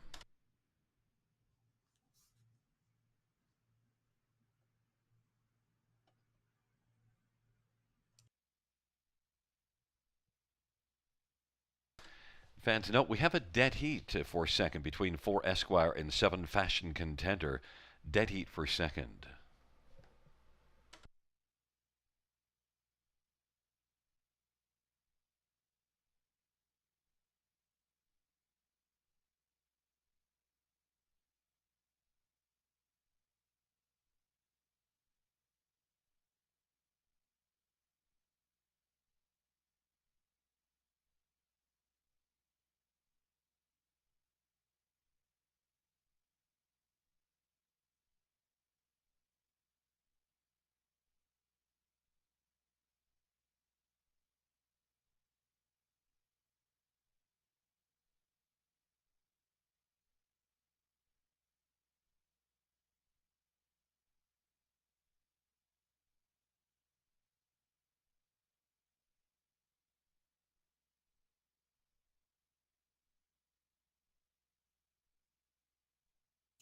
I was just about to text you, Josie, and then I thought, no, I'm gonna tell her on the broadcast. But then I thought, well, maybe she's not listening. But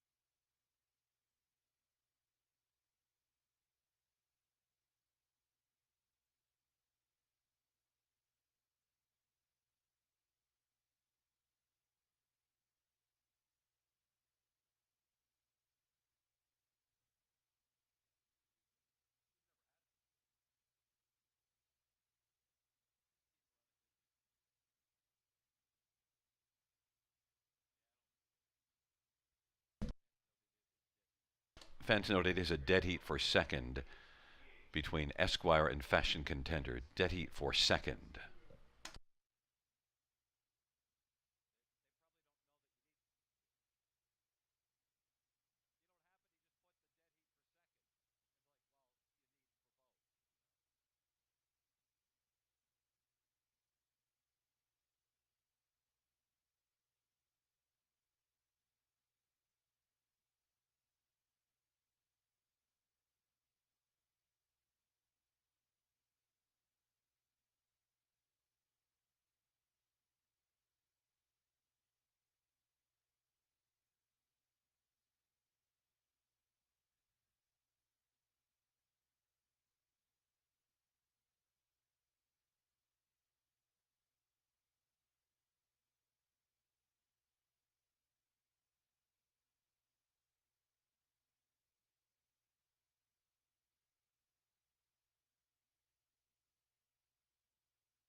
The seventh race payouts to Give Me Carrots, 730 290 280.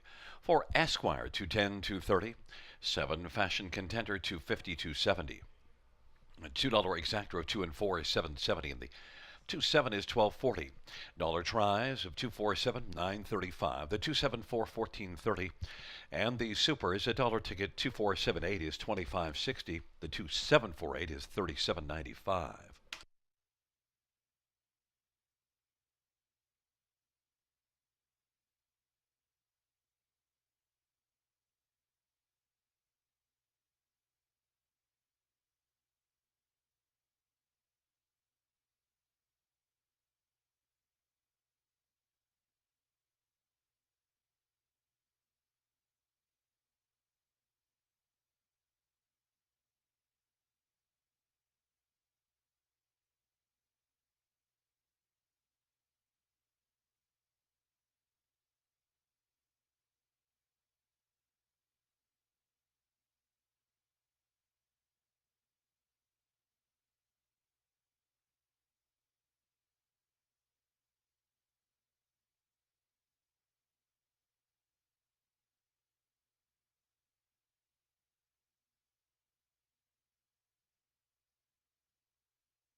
Seventh race order finished from the top is a scratch 1-5, 2 dead heat, 6 scratch, 2 dead heat, 4. That's from the top down, scratch 1-5, 2, 6 scratch, 2, 4 on the bottom.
Field 4, race number 8 on parade. There is number 2, D. Jason Ryan drives for James Dean. Number 3 is Bright on Wait and See, Lauren House for Kendall Durst.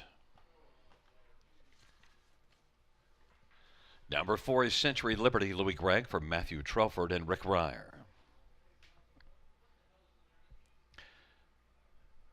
5 is Cook the Book, Sammy Fillier for Pam Forgy and Brian Hamill. Number 6, Lions Mary and Anthony Hahn for Anthony Beaton and 3 Lions Racing. Number 7, Help a Girl Out, Mike Horner drives and trains for Our Corner and REW Equine. And number 8, Little Moments, Nick Boyd for Craig Bars and Nurko Sokolovic.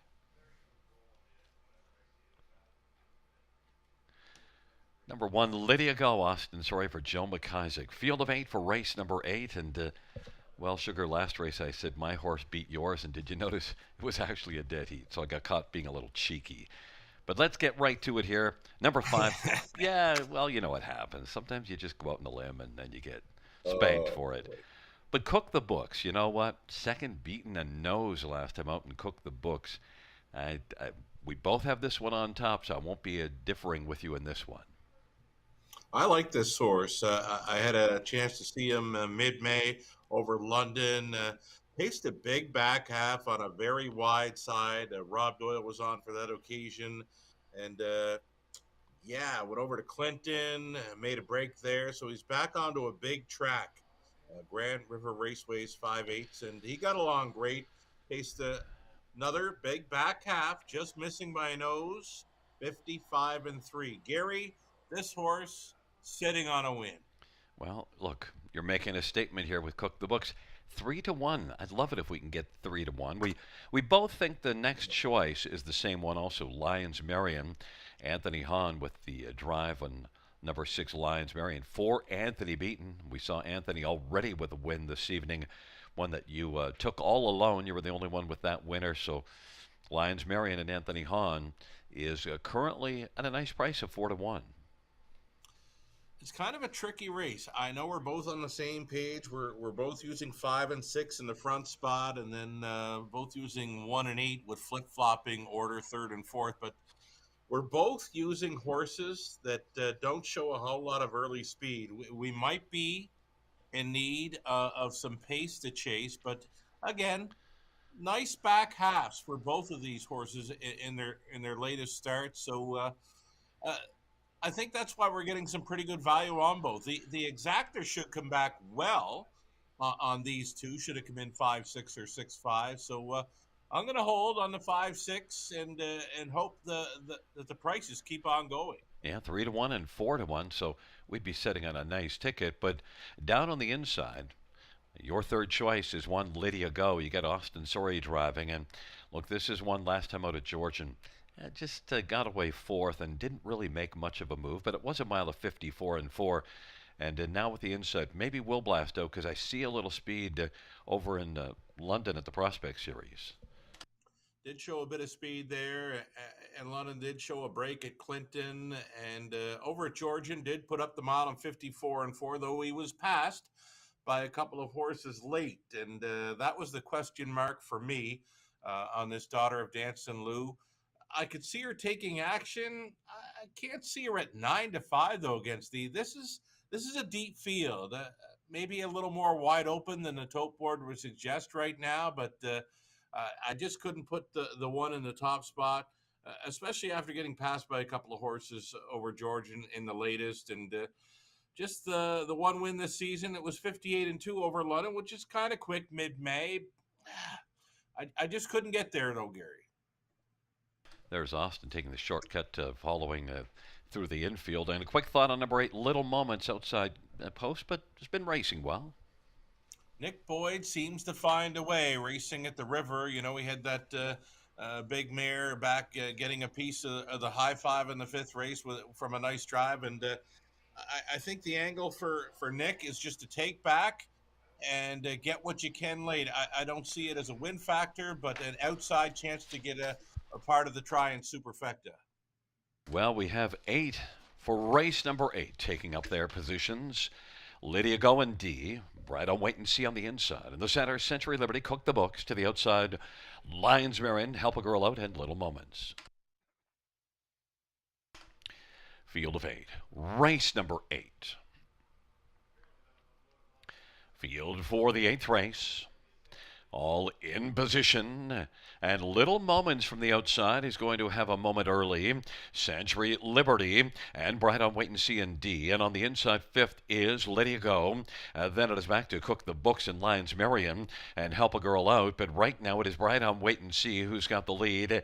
And Little Moments is going to take back and try to find a seat. But Century Liberty wants to press on to find a seat. Century Liberty at 8-1. Bright on Wait and See is now filling the pocket. D is positioned 3rd. Then Lydia Go. Little Moments is hung on the outside as they race their way off the turn and is racing first up, position 5th right now. And now we'll get over to the pylons in front of Cook the Books, who is 6th, in front of the trailing pair Lions Marion and Help a Girl Out. And quickly, Cook the Books now is moving up.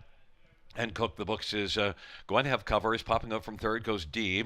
And also out is Lydia Go. Off at 27-3 opening quarter. Field heads up towards the half. And Century Liberty is leading by a length and 3/4 over Bright on Wait and See. And D to the outside is 3rd. Then 4th, Lydia Go sharing 4th with Little Moments. And 6th is Cook the Books. Still has some cooking to do as they head on down the backstretch. 59-1 halftime. A 31-3 second panel breather. Century Liberty is leading, and on the outside, D. Bright on Wait and See is 3rd. Century Liberty and D, and Bright on Wait and See, 3 long shots leading, and then Lydia Go at 3-2 on the board is currently going from 4th. Then it is Little Moments, and Cook the Books is 6th. 3/4, 127-4, and now Lydia Go is going to go 3 wide and is chasing Century Liberty. Century Liberty, Lydia Go and D in the center of the track on the inside. Bright on Wait and See, and Cook the Books is found out 4 wide on down the stretch. Route they come. Lydia Go is forging towards the leader, Century Liberty, and on the outside, Cook the Books is trying to get to the front burner. Cook the Books on the outside. Oh, what a patient steer. Cook the Books and Sammy Filia. Lydia Go, and then D and Century Liberty. 157 flat. Cook the Books wasn't cooking early, but was cooking up where it mattered.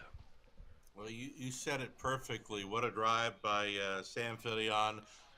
This filly likely had the best drive and definitely had the best late kick.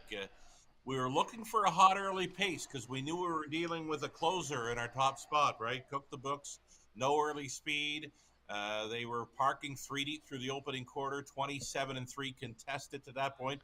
But that big breather for G Money through that second quarter, 31-3, and I thought, oh, how are we going to overcome that? Well, look at Sammy, just motionless in the sulky. He knew what he was sitting behind. Yeah, and you get more full credit for a win when you get that soft half and still, they used to call that racing against the bias, and, really was just flying, and Lydia Go was coming as well.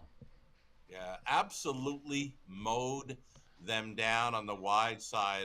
A great victory to see. You know, I saw the 5 making a move and the 6 following cover just prior to the half, and then the traffic came out in front of them, and I thought, oh no, this might be a disaster. But overcoming the traffic, it's those hot hands of Sammy over the river. I love it.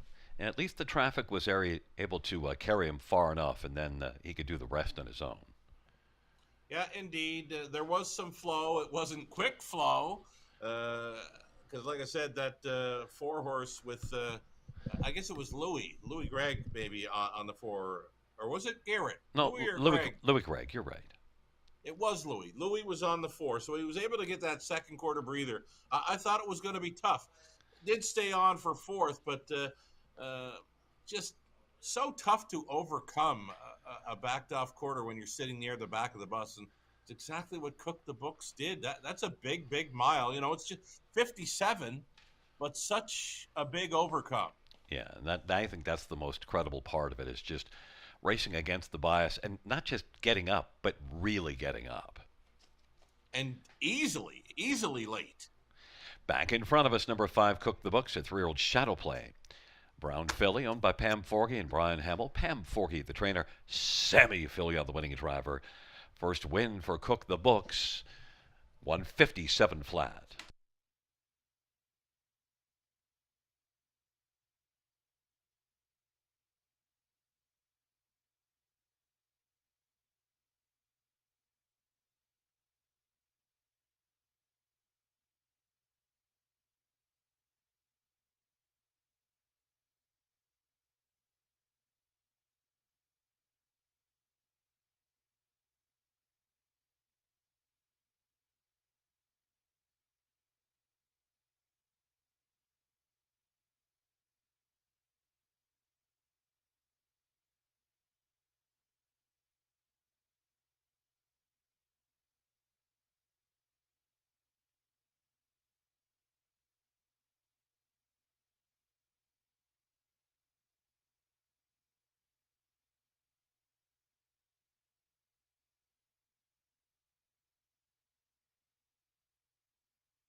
The eighth race, Payouts 5, Cook the Book, 630, 330, 270.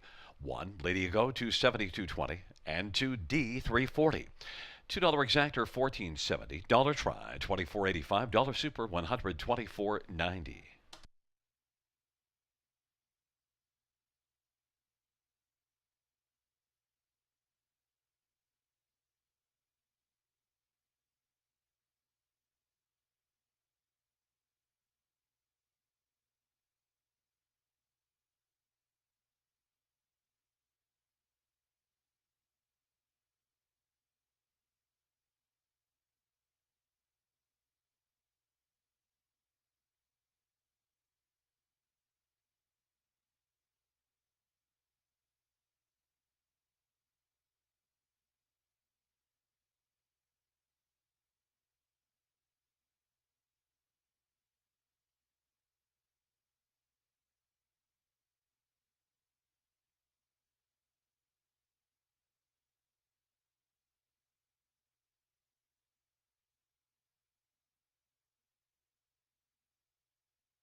Eighth race, so we finish from the top, 23741 865. That's 23741 865 on the bottom.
I'm Natasha Day. I train and drive harness racing horses at London, Ontario. These are my main products that I use in my racehorse barn that are all Omega Alpha, the Biotic 8, the Immune Plus, the Anti-Flam, which is great for the horses after they've had a hard day racing. The Biotic 8, I swear by it.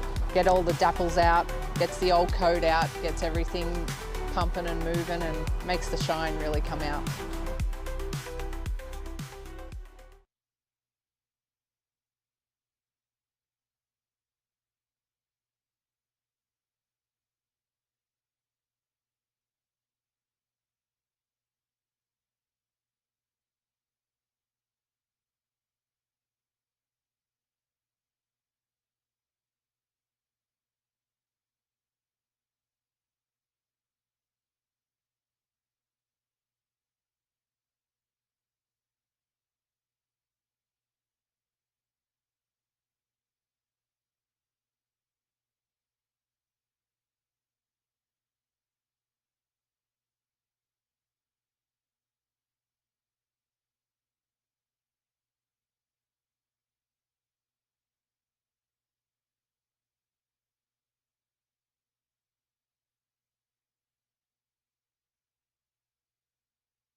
Field 4, race number 9 is on parade, and 1 is Stonebridge Zeus, Sammy Filia for Brian Lawrence, and Smirk Incorporated.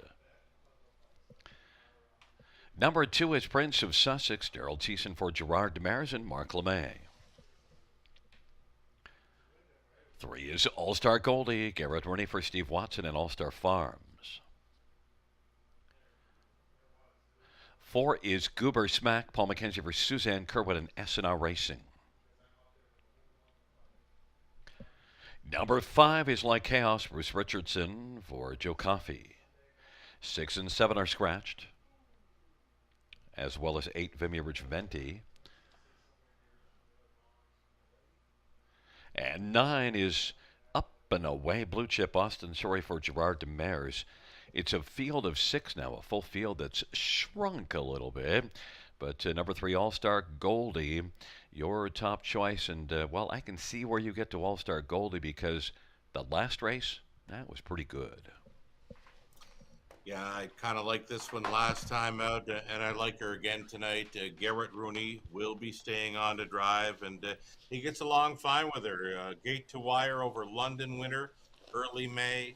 Again, the pocket ride for the Deuce last time out, 56 and 3. A similar trip could put her in the winner's circle. I like her chances, and I love that price, 8-1. Yeah, and All-Star Goldie is one that I've seen do some nice things in the past and has a win here last year. All-Star Goldie in 56 and 3. But, number 4, Goober Smack is my top one. And I think Goober Smack, if you take a look, Last two both post 8 at Georgian Downs. One of them actually turned it into a pretty good result with a second, and then was racing well. You saw this one at London in some decent company, finished third a couple of times. Right. This might be an easy spot for this one. Stallion Son of Flanagan, Memory. Paul McKenzie getting along fine with this one, leaving right behind the car. Little bit of info here for you.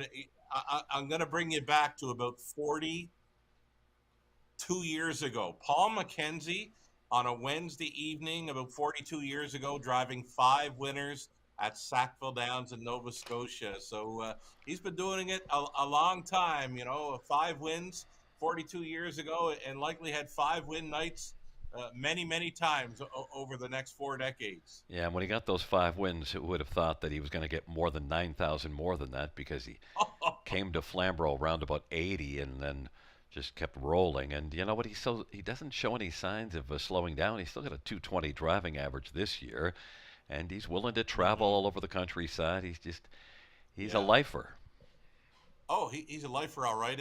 He called my first big race, or he won my first big race that I called in Edmonton with a colt. 3 years old at the time, winning the Western Canada Pacing Derby. Hyperion Hanover was racing for SSG Stables. Rod Hennessy was training. They flew Paul McKenzie in to drive him to victory, and that was way back in 19 years ago, 2006, my first meet at Northlands Park. So when you say that Paul McKenzie's pretty good, you're not talking smack. No, talking goober smack. There you go. Goober Smack is on the board at 7-2. Number 2, Prince of Sussex, is one a couple years ago that I really liked. The last this year so far, $1,000 in earnings, a little bit better last year. But yeah, he has raced against some tough ones at times. He's got a couple of better starts now in his past 3. Right on. Runner-up finishes 2 of his last 3. Daryl Thiessen having himself a night. You're getting a 5-1 price on one that could be sitting on a big one here. Again, when Daryl Thiessen's rolling, you want to be using him. And Daryl's, well, he's got 3. He's looking for 4. Stonebridge Zoo, Sammy Filia on the inside, and Sammy has certainly been doing well here at the river. Now, Stonebridge Zeus gets the inside, but I haven't seen a ton of gate speed, but I do see some good form, and that was a good effort at Hanover last time out. This horse usually has a pretty good kick on the end, Gary, but like you said, I'm not sure what we're going to see from him early. If he's close when turning for home, beware. That's all I got. Well, number 5, Like Chaos, is one that we didn't touch on. That's your 5th choice, and yet the fans are all over Like Chaos, and I understand it. But, well, you went to All-Star Goldie, and I went to Goober Smack. It's a field of 6. Number Zeus, Prince of Sussex on the inside, All-Star Goldie, Goober Smack in the center, the outside Like Chaos, and the second tier Up and Away Blue Chip.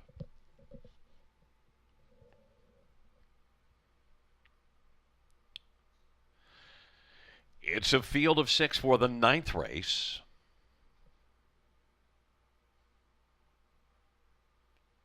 And off stride, Goober Smack. All-Star Goldie is going to come right out quickly. Like Chaos now against All-Star Goldie.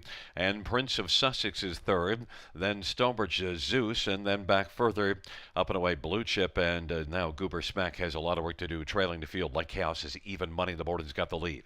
All-Star Goldie at 5-1 is 2nd. Prince of Sussex 3rd. Stonebridge Zeus. Then it is back further to Up and Away Blue Chip. And Goober Smack with a lot of work to do as they race their way off the turn, and they come on towards us, and Like Chaos leading for Bruce Richardson by 2. All-Star Goldie 2nd, Prince of Sussex 3rd, and Stonebridge Zeus is 4th. Up and Away Blue Chip and Goober Smack trailing 27-1 opening quarter. They head up towards the half, and it is Like Chaos right now, looking to pick up that second panel breather. They're all in single file fashion. Angled out from 3rd goes Prince of Sussex, but the half was 57 at 29-4 second panel. All-Star Goldie is 2 lengths in arrears, racing 2nd. Prince of Sussex on the outside 3rd. Then Stonebridge Zeus and Goober Smack and Up and Away Blue Chip, but they hustle on to 3/4 and Like Chaos is leading on to three quarters, and Like Chaos is all alone right now, leading by a couple of lengths in All Star Goldie and Prince of Sussex, and then Stonebridge Zeus as they work their way on towards the top of the stretch. Like Chaos is still comfortable in command with a lead of a couple of lengths. All Star Goldie trying to make a dent in that lead, but it's not happening right now. Prince of Sussex, Stonebridge Zeus, then up and away Blue Chip and Goober Smack. They turn for home, and it is Like Chaos continuing. Like Chaos, All Star Goldie trying to get a little closer now is, but Like Chaos is still digging in. And it is Like Chaos, All Star Goldie, All Star Goldie got there. Like Chaos and Stonebridge Zeus. And then fourth is Goober Smack, 156 and 2. Well, All Star Goldie left it late, but got there. Thank you, G Money. New race win record too, right? 156 and 2. He gets along well with this mare, and did he get there though? I mean, Bruce is right there with him. It's close, but I want G Money because the price is right. My thought at the finish was I needed to cough badly, so I probably didn't get as good a look at it as. But I still remember what I said. If in doubt, it's the outside. Yeah, I My think the outside has it here. Yeah, my first glance was the three on the outside. Now you made me nervous with that. Nah, I think we're good. I get a little nervous when they show the horse that I didn't think is on camera. But here's the slow mo. This is going to tell the tale, Gary. Yeah, and look, well, bum. Oh Oh, yeah, we got now it I'm on. second guessing. No, I thought that made it more confirmed. No, well, Okay, I don't I know. don't know. Now here's the five back on camera. I think we're still waiting on a photo. Well, like I said, my biggest concern coming to the stretch was trying to hold it together because I needed to cough badly. So that's why I couldn't Right. stare at it. Oh, I was just trying to hold it together. I know that feeling, Gary. Like I said, I filled in yesterday at Clinton. Hadn't called a race in about a month, and I know you get one under your belt and you feel good. The next race comes up and you get a little louder and a little more excitable, and here comes a cough wanting to come, and I just say, "Yep, carbon up. It's three. It's three. It's G Money." Hey, what were we worried about? What were we worried about? Never in doubt, right? All-star goalie trips out to a new mark. The one thing, though, you have to trust your first instinct because your eyes have seen the finish, especially if it's a track that you've announced a lot. And I've only been I announcing was here since the confident in beginning. your call, Gary. I really was. I was confident until you started doubting me. I'll never doubt you again, Gary. Okay. 3519. Back in front of us is number 3 All Star Goldie, a 5-year-old muscle up the Gold Bay mare. Owned by All Star Farms and Steve Watson. Steve Watson, the trainer. Garrett Rooney, G Money with winning drive, 4th win on the season, 13th lifetime. All Star Goldie.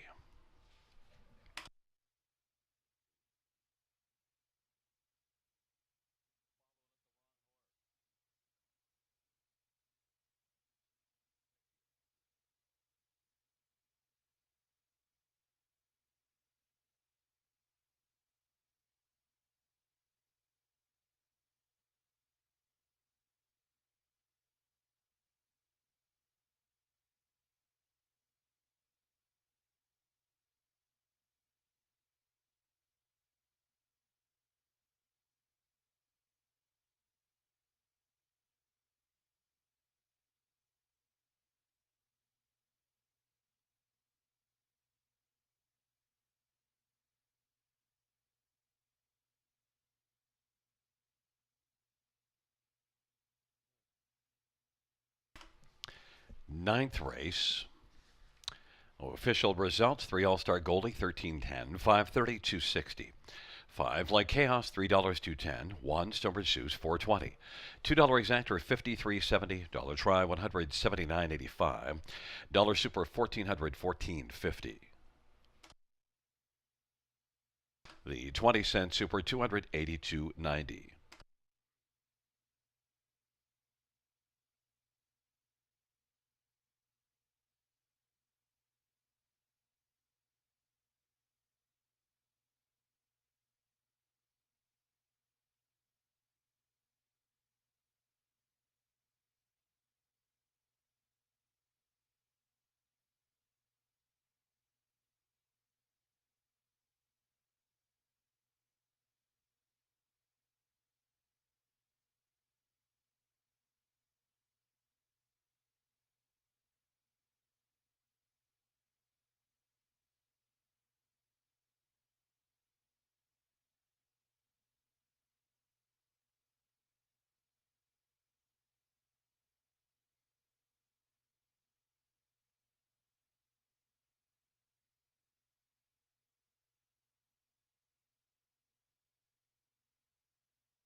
Winback Farm of Ontario is home to outstanding sires, including a three-time millionaire pacer tattoo artist who is new in 2025, the last great son of the legendary Sub Beach Somewhere and multiple stakes champion Beach Glass, Meadowlands Pace and Ontario Sire Stakes champion Lawless Shadow, and the richest pacing stallion in all of harness racing history, the great Hall of Famer Mick Wicked. Also standing at Winback Farm, Archangel, Better Than Cheddar, Betting Line, My MVP, and Trixton.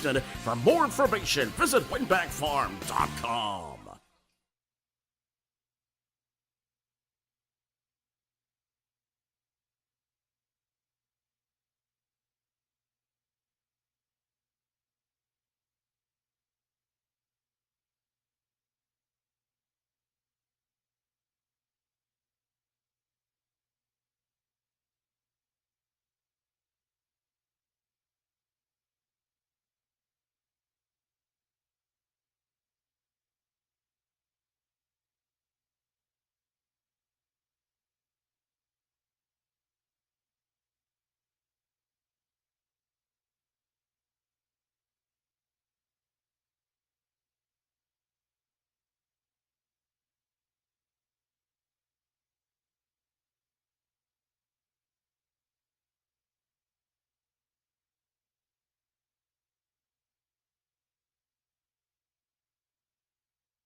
Field 4, race number 10 on parade. 1 is scratched, and number 2 is How You Play the Game. Semi-Filia for Jody Cullen and David Snowden. Number 3 is Liberty Royal. Austin Sorey for Mitchell Tierney and James Quinn. Number 4 is Beach Tour. Mike Horner drives and trains for RAW Equine.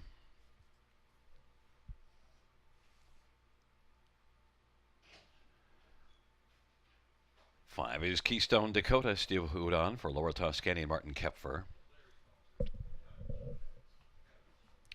And number 6, Captain Butler Jay Harris for Nick Leotis. Number 7, Woodmere Denny Dale Spence for Mackenzie Spence.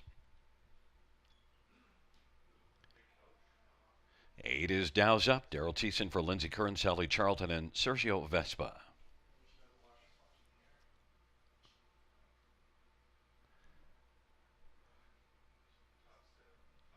And number 9, Palladium Hanover Jason Ryan for Jody Cullen and Paul Sanders and A1 Stable. It's a field of 8 for race number 10. Let's get a look at this field for the 10th race. And there is number 5, Keystone Dakota. And, well, our top pick, Sugar, you take Keystone Dakota, and so do I, because we saw a couple of really nice races. I think he just jumped out of my memory the last couple starts. Yeah, from me too. He's been very sharp, and check out the body language on him here tonight. Steve appears to have him very sharp.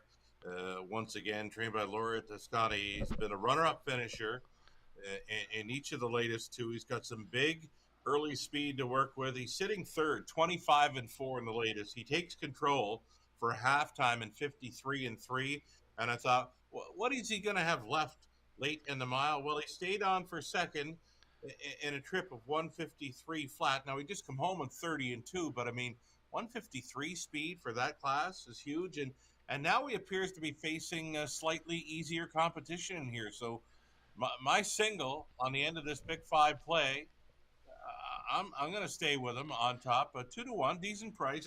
I figured as much. He's been big odds in his latest two, but again, the form is just it's just kind of screaming that he wants to be in the winner's circle. And look who he finished in front of last time out. He finished in front of Harry G. Well, what did Harry G do but win? So we love Keystone Dakota. Exactly. Palladium Hanover is one that I wanted to take because it's Jody Cullen, Jason Ryan, and a win last time out, and one that moves up a level, but certainly Palladium Hanover has a bit of class.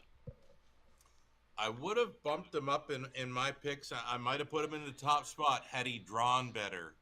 I mean, I would have liked to see him leave post 4 or 5, but that trailing spot, very tough to overcome on any half or 5/8 track in Ontario, and it's going to be the same deal for Palladium Hanover, I think, in here. How you play the game is one that won 8 out of 29 last year. It hasn't been nearly as good this year, 1 out of 15. But 2 races ago, finishing 6th, and then drops a level last start. And outside post to try to make a move. Good back half. Now you get the inside. Maybe how you play the game is one you can play on the top 3 now. I think so. You've got this one as a top 3 threat, and so do I. It's one of 2, Jody Cullen trainee. She's sending out both the 2 and 9. How you play the game, hoping this one could get away well from the inside. It's a tough spot to win or to leave from. Many would think the rail. You want the rail at Grand River, but I want my horses leaving 4 or 5, even 6, 7, or 8 at the river versus the rail. So I don't know if he can find a spot in the front half of the field early. He could be heard from. And we're talking about whether he can be in the top 3. The fans have driven this one down to 9-5. Now look, Wow. it is Sammy Filia, Jody Cullen, so it's not ridiculous. And he was really good last year, but that's a little aggressive. Number 4, Beach Tour, is one that I took for second, and I think Beach Tour fits in here pretty well. It was a good start 2 races ago, and last race was post 8. Fits real good, Gary, and he's a great check cutter. I know you got him bumped up higher than my selection. You've got him pegged for second best in here, and I would not be surprised to see him right there on the end. And you know who I think I could round out the pick 5 now that the 1 is out? How about Woodmere Denny? Sure, why not? 54 and 4, off a victory over Clinton before that, and Dale Spence teams up with his wife Mackenzie Spence, and 30-1. I can get behind one like that all day to end a high 5. Yeah, and the recent form is decent. We'll see. The only thing is, likes to be up close, and it's post 7, but maybe leaves. We'll see. It's a double down Duke being scratched, so we have a field of 8. How you play the game, Liberty Royal on the inside. On the Sandar Beach Tour, Keystone Dakota and Captain Butler. On the outside, Woodmere Denny and Dows Up. And the second tier, Palladium Hanover.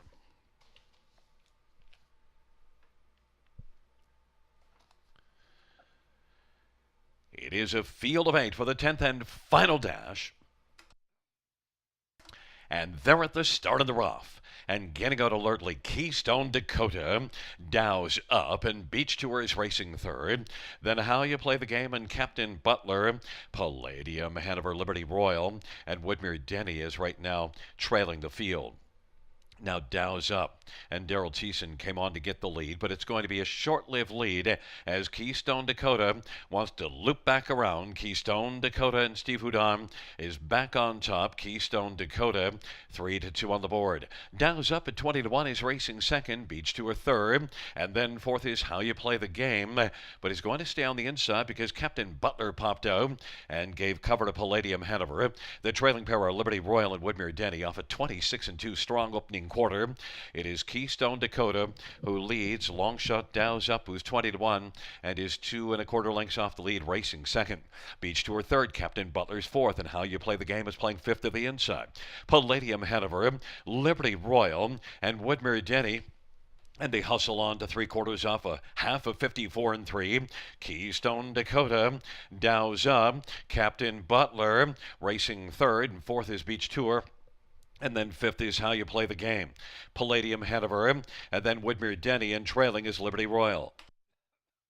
But it is still Keystone Dakota who's leading the way. 3/4, 122 and 1. Keystone Dakota. Dow's up is looking to pull a 10th race upset at 20-1. It is Keystone Dakota and Dow's up, and Beach Tour now is going to tour out 3 wide as they turn for home. And Keystone Dakota has some work to do because Dow's up is closing. Keystone Dakota though is game on the inside. Keystone Dakota and Dow's up. Keystone Dakota, Beach Tour. Keystone Dakota wins it. Beach Tour came flying late to pick up second. Then How You Play the Game and Dow's up. And I made it to the finish. Another little cough squeezed in after the race is over. And how about Keystone Dakota? How about him? I love him now. A 151 and 2 winner, and a single for me on the end of the pick 5 play, and he shows up. And price is coming back. I think it's over $400 for a 20-cent wager on the pick 5 play. And Steve Hudon, nice retake at the quarter, 26 and 2. I got a little nervous for Dow's up making a move, but he had missed some time, so he flattens out late. And then comes Horner, and he's got to hold off Horner with Beach Tour. And you nail this exactor ice cold. Yeah, and definitely was closing. Dow's up, though, was one to watch. Really raced well, but Beach Tour comes flying. But look, we loved what we saw of Keystone Dakota. I didn't expect Keystone Dakota to be able to win in 151 and 2, though. Yeah, he's just off his life mark. He did show a 150 and 2 victory as a 6-year-old, but really coming around, really feeling it now. This horse is kind of full of himself, and he showed it. Like I said, with the retake off a quarter in 26 and 2, and he's putting up some hot fractions. He stayed on better this time around. He's home in 29 and change, posting a mile 51 and 2. Huge trip on the end of tonight's card, and rewarding his backers to the tune of 3-2. And I said you could throw the Denny on the bottom. Hey, he shows up at 35-1. You betcha. There you go. But Keystone Dakota, we love this one. We'll talk to you on Wednesday night. Perfect. It's a 5-4-2-8-7. Keystone Dakota is back in front of us. A 9-year-old Art Major Bay Gelding, owned by Martin Kepfer, trained by Laura Toscani. Steve Hudon's the winning driver. Second win on the year, 31st lifetime for Keystone Dakota.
The 10th race payouts 5 Keystone Dakota, $5, $3, $2.30, 4 Beach Tour, 420 and 260 and 2 How You Play the Game is $2.50, $2 exactor is $17.90, dollar try $21.05, dollar high five $859.75, 20-cent high five $171.95, $2 double $61.70, dollar pick 3 $139.50, dollar pick 4 $510.35.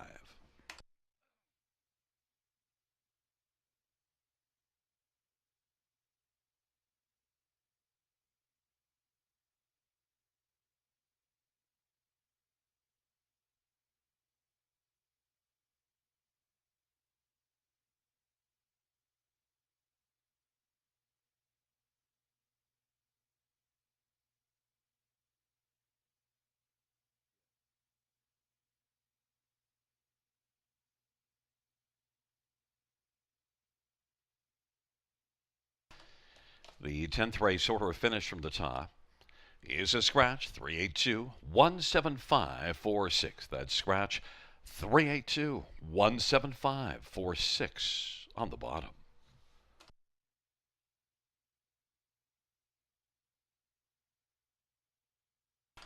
Fans, that concludes the live harness racing program for this Monday evening. Action resumes Wednesday, first race 6:20 p.m. Buenas noches, amigos. Good night, everybody. Good night, Josie Bean.